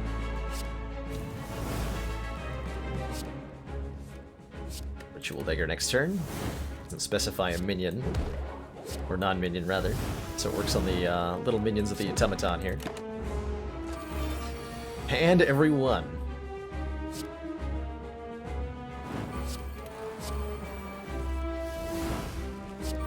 Like that. Now, if I dual wield the Ritual Dagger, it does not get triggered multiple times correctly. Fortunately. But I can say Ritual Dagger, Exhume, Ritual Dagger, and have me a very good time.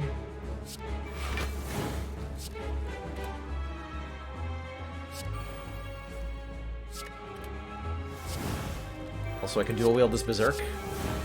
Play both copies. Because I said so.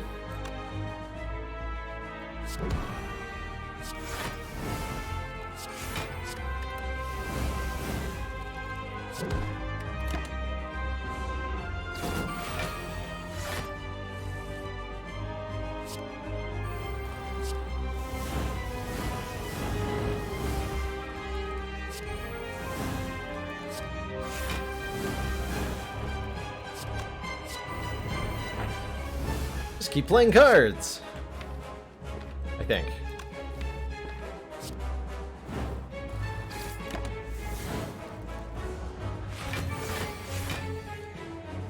Yeah, it's totally fine.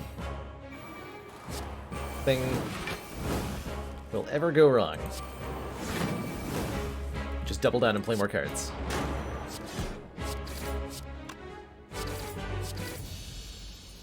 Got him.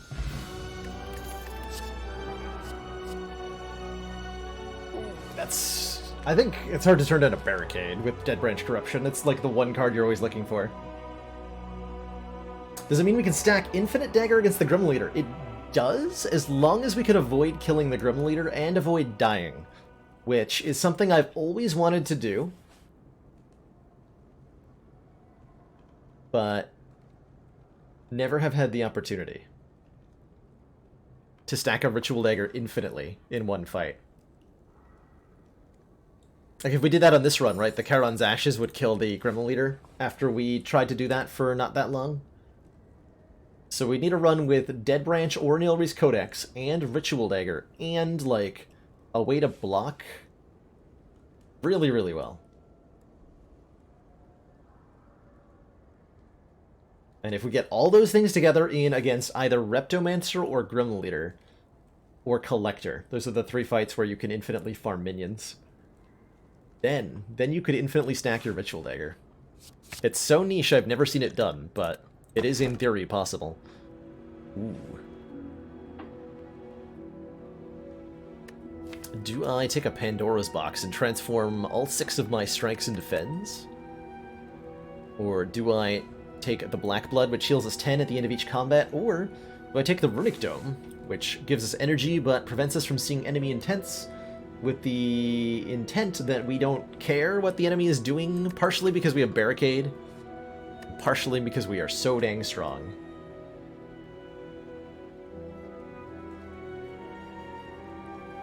Is Dome fun enough? Dome's not particularly fun, is it? Helps me play Barricade, which is nice.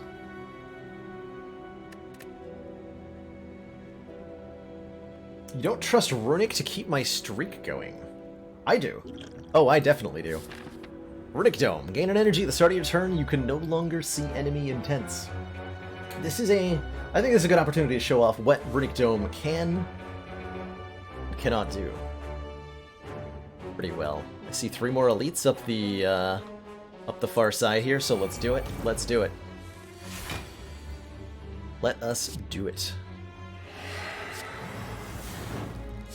So, these guys are doing something. Exactly what is unclear, uncertain. But I know a couple of things. I know that Darklings, on their turns, either attack, do a double attack, or they block. And I know that they can never do the double attack on turn 1. I also know...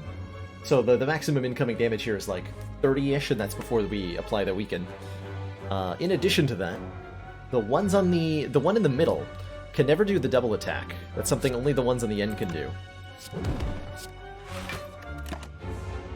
So armed with this knowledge, I know I should be attacking the ones on the end.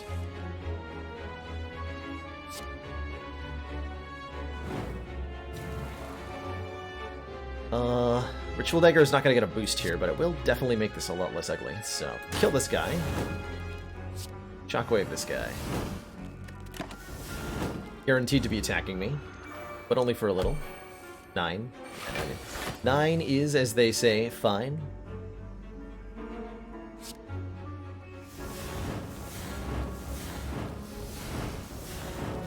Could have exhumed the Ritual Dagger, couldn't I?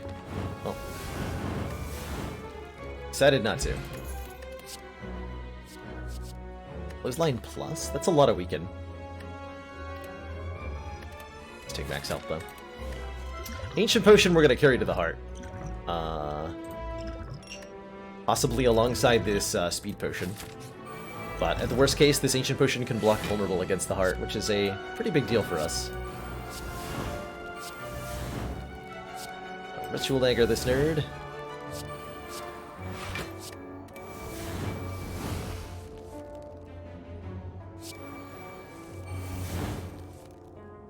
Crazy things thanks to Dark Embrace, which says draw a card whenever we exhaust a card. Crazy stuff.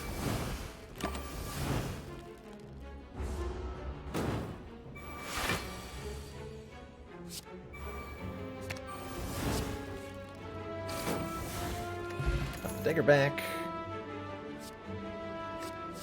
Cry Plus is very nice. That fills our hand with cards. Big time. Draws 2, and then exhaust, giving us a third, even though we put one on top of our... Which can actually be nice, right? If we're about to Fiend Fire, being able to control what's in the hand is helpful. We said we're going this way, so this way we're going. I'll fight these two nerds for a rare relic? You better believe I'm gonna do that.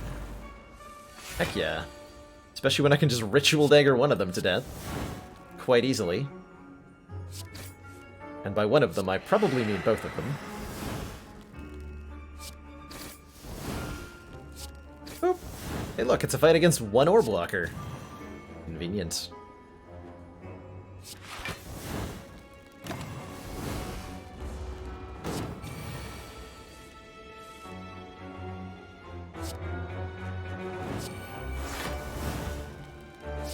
This'll hurt a little bit.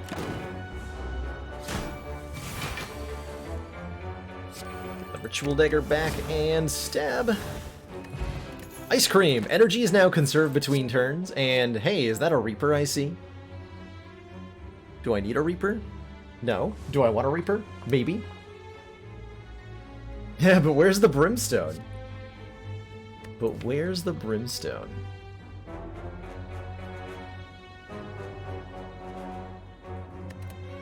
Yeah, we kind of always want a Reaper. Might as well. It's nice for patching up damage I take because of, you know, not knowing what my enemy is doing. Speaking of which, this nerd is tough with a Runic Dome. Writhing Mass has 5 different intents. A weak attack that inflicts vulnerable and weak. A moderate damage attack that blocks, which is the one we got hit by. A ×3 multi-attack. A single really big hit. And then a mega debuff that gives you a Parasite Curse permanently. And all of them are equally fun in their own awful ways. Given that we don't know what Writhing Mass is actually doing, we just kind of have to assume the worst.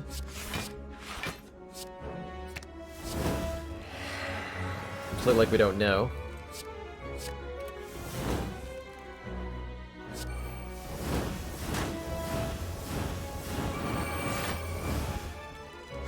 Just go for a kill in the best way that we can. Oh, order. That was the single very big hit, and I'm kind of upset about it. Ow. Ow, my face.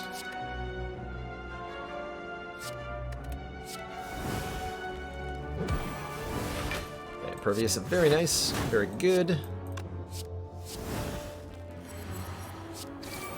Okay, we're in Ritual Dagger kill range. For to stay there. Might be cursing me right now, and I wouldn't know it. And that's okay.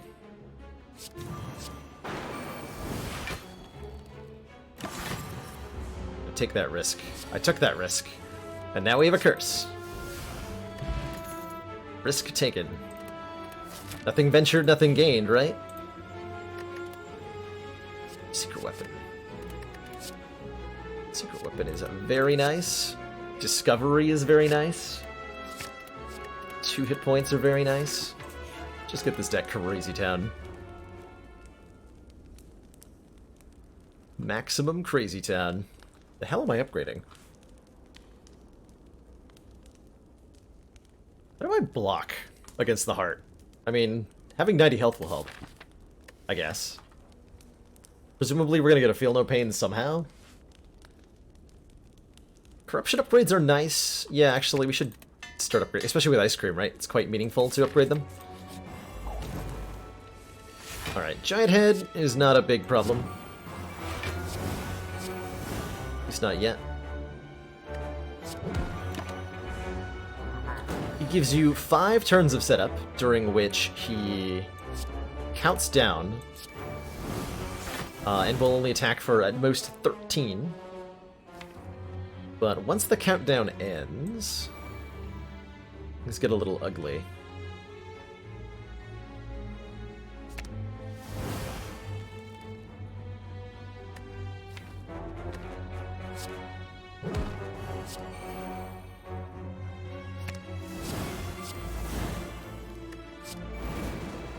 Once that countdown comes to an end, things get a little dicey. He'll start attacking for 40 damage.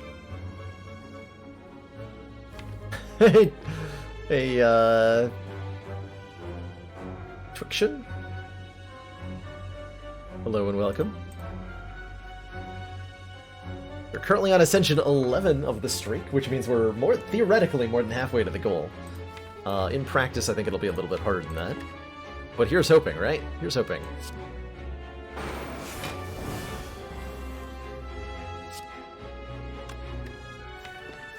We're gonna headbutt. Frickin', I don't know, anger? There's my ritual dagger, currently doing 187 damage. A lot of damage. Every time we play a card, Giant Head takes 10% more damage from the attacks for the rest of the turn. I just blew up my ritual dagger by YOLOing that, so rip ritual dagger for this fight. Damn it.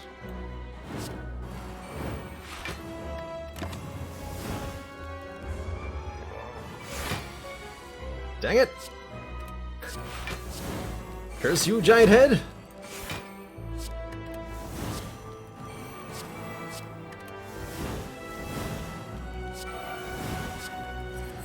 Won't forget this.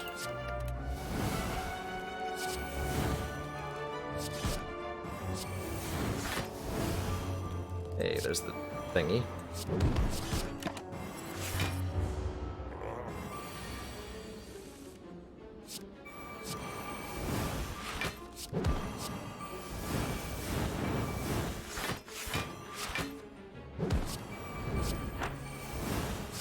Silliness commence.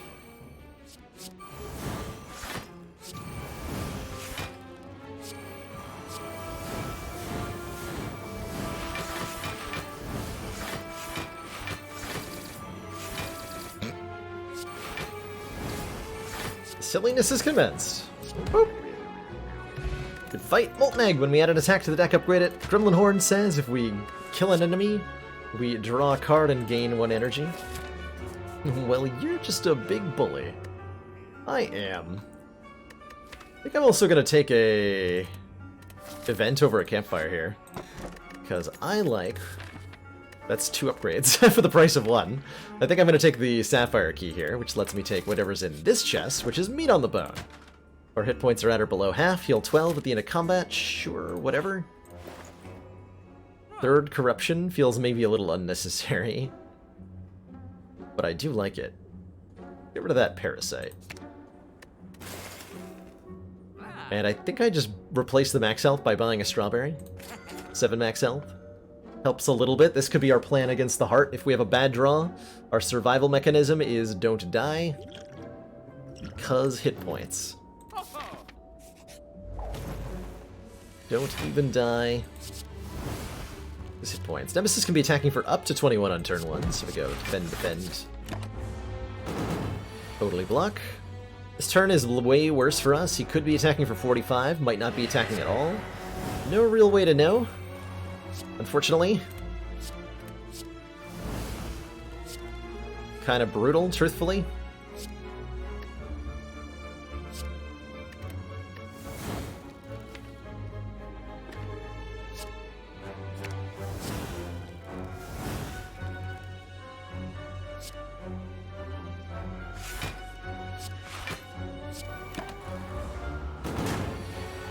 He's just doing a ×3 again. No problem. Nothing to be scared about.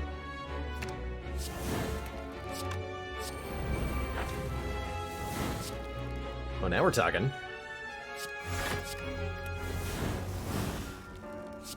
Dunked on. Yeah, more vulnerable sources. Shockwave would be lovely.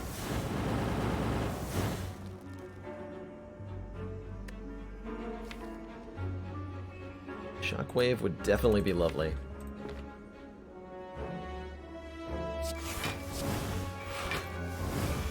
Right, is there any way I can just avoid killing him until I can play that dagger? Let's find out. No is the answer, because the bomb's going to go off.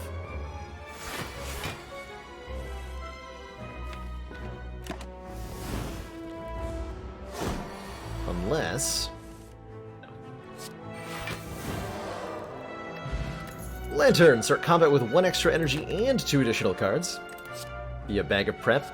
Exhume or Impervious. We're lacking the block, so let's take an Impervious here. That's another way we can survive the heart pretty well. This is not an upgrade, because we have lots of healing. But we can fight a boss for a rare relic. More relics! I demand them. I demand more relics.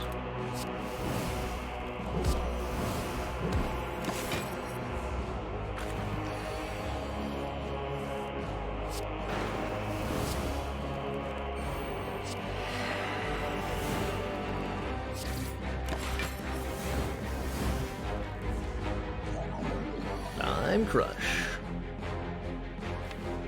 Okay, we're trying to actually level up the dagger, ideally multiple times, so I want to split him.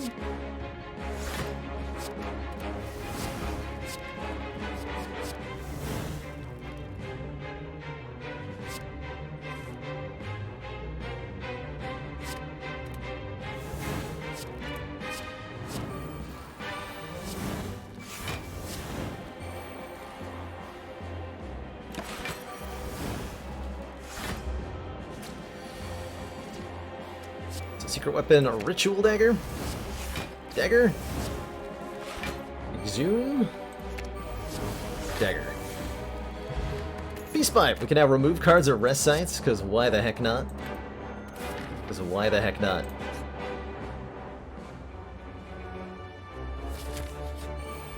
Final Elite. Have I ever died to the Mind Bloom event? No, I don't believe so. Don't believe that's ever happened.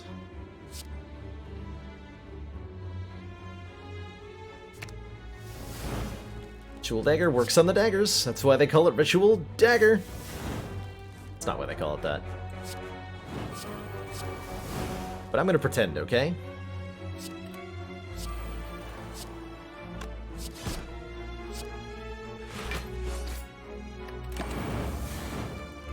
That fire-breathing kill. Exhume Ritual Dagger.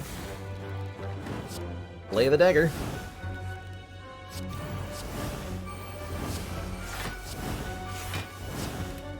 Now I guess I just look for another copy of Exhume.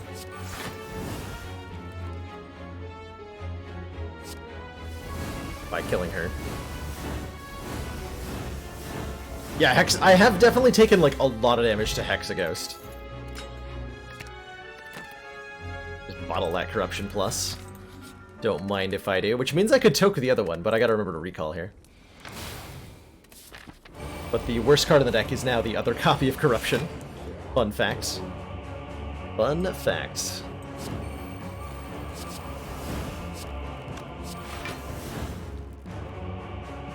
What I would like to kill with both the Ritual Daggers. Dunu and Deca are pretty reliable in what they do with when you've got Runic Dome, by the way. Starting on turn 1, Deca's attacking for 12 times 2, and then they alternate who's attacking every single turn. So this turn Donu's attacking, next turn Deca's attacking, back and forth.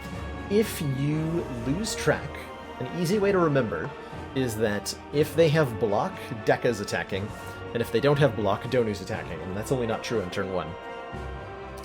But if you're on turn 1, you hopefully remember that Deca's attacking.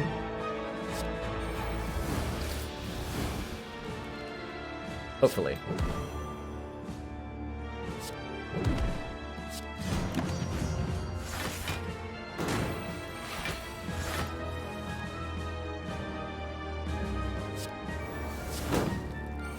Hey, SD8. I'm doing great. Incredibly great. Oh, you're welcome, Turkus. It's a pretty easy way to remember it, I've found.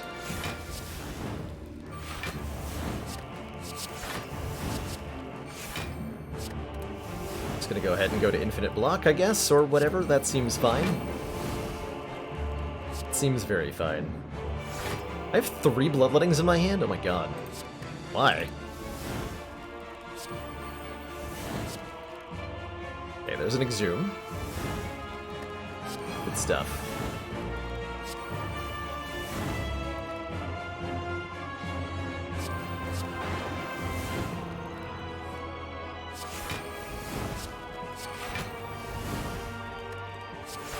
So I could win this turn. But that's not good enough. I demand a double Ritual Dagger kill. Demand it.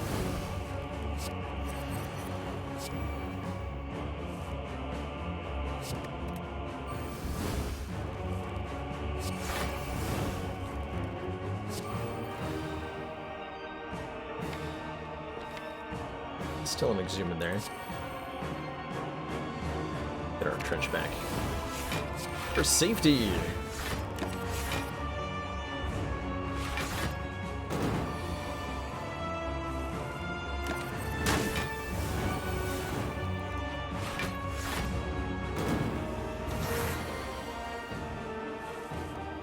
So, like, for example, I've completely forgotten who's attacking. I have not been paying attention, but I know that since they don't have any block, it's Doni who must be attacking me this turn.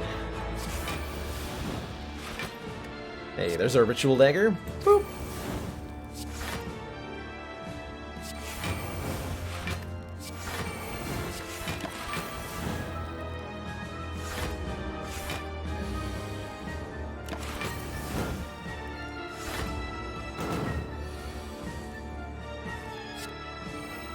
Give me that back. Boop. So Ritual Dagger is now at 110 base damage, which seems fair and balanced, right? Thump to thump, a deep pulsing dread can be felt throughout the room. GG. Are there a lot of people who play for score? Not too many. When I'll do daily runs, you'll see me shoot for high score. But for the most part, not so much. I am actually going to tote Corruption. See you later, Corruption. I don't need you.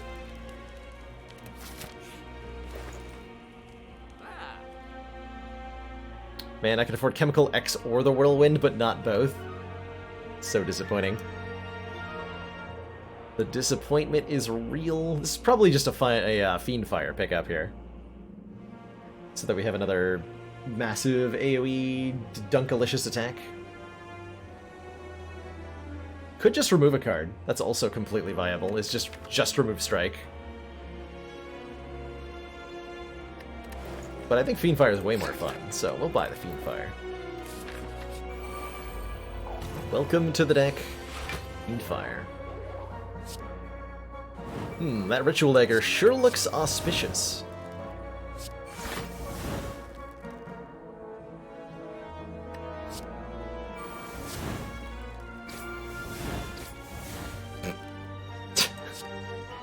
Where did the Spire Spear go? No one truly knows.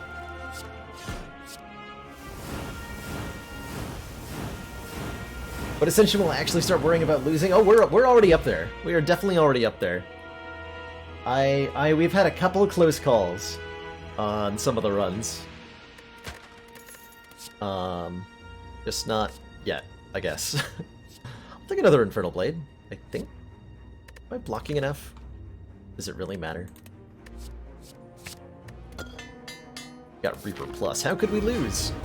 How could we lose? Oh my. How's that for a turn 1? How about that for a turn 1? The Corrupt Heart of the Spire has the Beat of Death ability. Whenever we play a card, we take 1 damage. We're at 6 out of 4 energy because that's fair and balanced.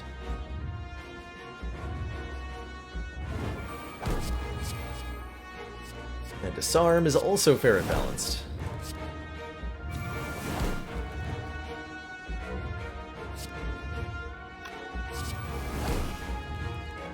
Barricade! Hello. I think I'm gonna play you.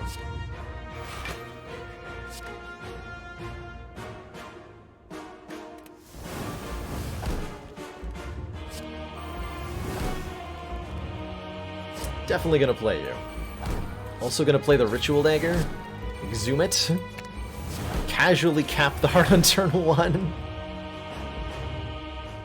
Is why the heck not. Yeah, potions are for suckers. I'm debating how to potion here.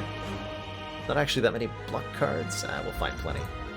I'm gonna go Ancient Potion, Speed Potion, now that I have Barricade up. All of our blocks become Mega Blocks! And I'm not even gonna spend this energy, because I get to keep it next turn. Why the heck not? Alright, so this big attack is either 0 or like more than 60, and we don't know which. We do not know which. Which is really unfortunate. Because I am either about to take a ton of damage or nothing. The heart's base attack is 2 times 15 if it's doing the multi-attack. With Disarm, that's 0, or it's base 45 down to 43 with Disarm, and then Vulnerable makes that 65? 65. Well, a little bit less, thanks to Weaken. But yeah, ultimately, ouch. Probably. Nope, not ouch. All right, good talk. Now now that we know that we are looking at like 60 plus damage. Hooray! There are. What? You mean there's no attacks in my draw pile? Are you kidding me? What on earth are you talking about?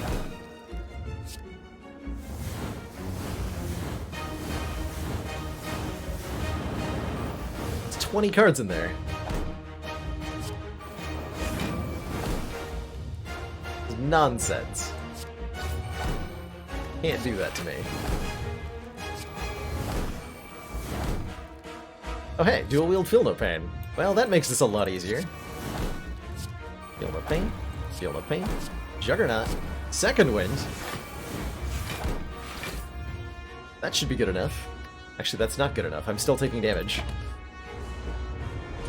Ow. But now it hardly matters. Let the silliness commence.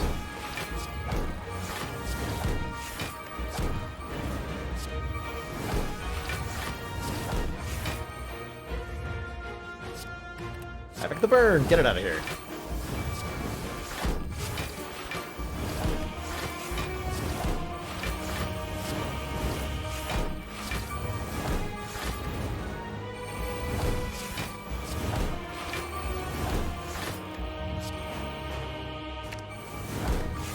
No! I wanted to dagger it. Rip. I got so close. If I hadn't played the second Juggernaut, we would have got there. GG. GG. Good fight, Hart. Good fight. Well, that was suitably silly. This is going well, Hexa. Too well. Might be going just a little bit too well. Have to redo since I didn't kill the heart with the dagger. Dang, I guess we're back to Ascension 0. What Durkis says. All the way back. All the way back. G heckin' G. Well, it's been a good run. We got, or a good day. We got, what, 4 runs in? One of our most valued supporters says continued support of the XCOM Pacifist! project. GG, nice Ascension streak. GG, Thread Pacifist, nice sub streak. 13 heckin' months of council support. Thank you so much for subscribing for as long as you have. It's a heckin' long time. It's a heckin' long time. One more, alas no, is not to be. I do have to get to bed here. The Spire sleeps, and so shall I. Beta for the new character will start on September 9th, Ruckus, which will be streaming live for sure. For sure. Well, I guess if I don't clarify in the ladder streak command that it's the beta, makes sense. Well, that is going to do it for the streak tonight. But I wanted to say thank you everybody who's tuned in. If you're new to the channel, as always, I'd love if you threw me a follow. Ways to be notified when the stream's live include following the channel, joining our Discord, and I just started announcing streams on Twitter again. You can tweet or twaddle or whatever the verb is at me. But don't at me. On Twitter now. As if you have, if that's more your speed. So those are your options. What? Twat it at them? Whittly-doo. I'm gonna throw everybody on over to /SP, who's doing some 820 Heart and Chill. And we can continue the shenanigans there. We will be live again tomorrow, 4 p.m. Eastern Standard Time. As a reminder, by the way, today was a bonus stream. Working hard on generating enough revenue to sustain myself with the stream entirely. And part of that has meant streaming an extra day every week this month. Normally I've done 5-day streaming weeks, but we're up to 6 right now, and should I max out that bar, then we'll do 6 again next month. So a financial support of the stream is a vote for more Baylor, and thanks again everybody who donated or subbed today, because it helps a lot. And even if you're just watching, that helps too. So thanks for being here. Hope to all see you soon. Have a great night. And ta-ta for now.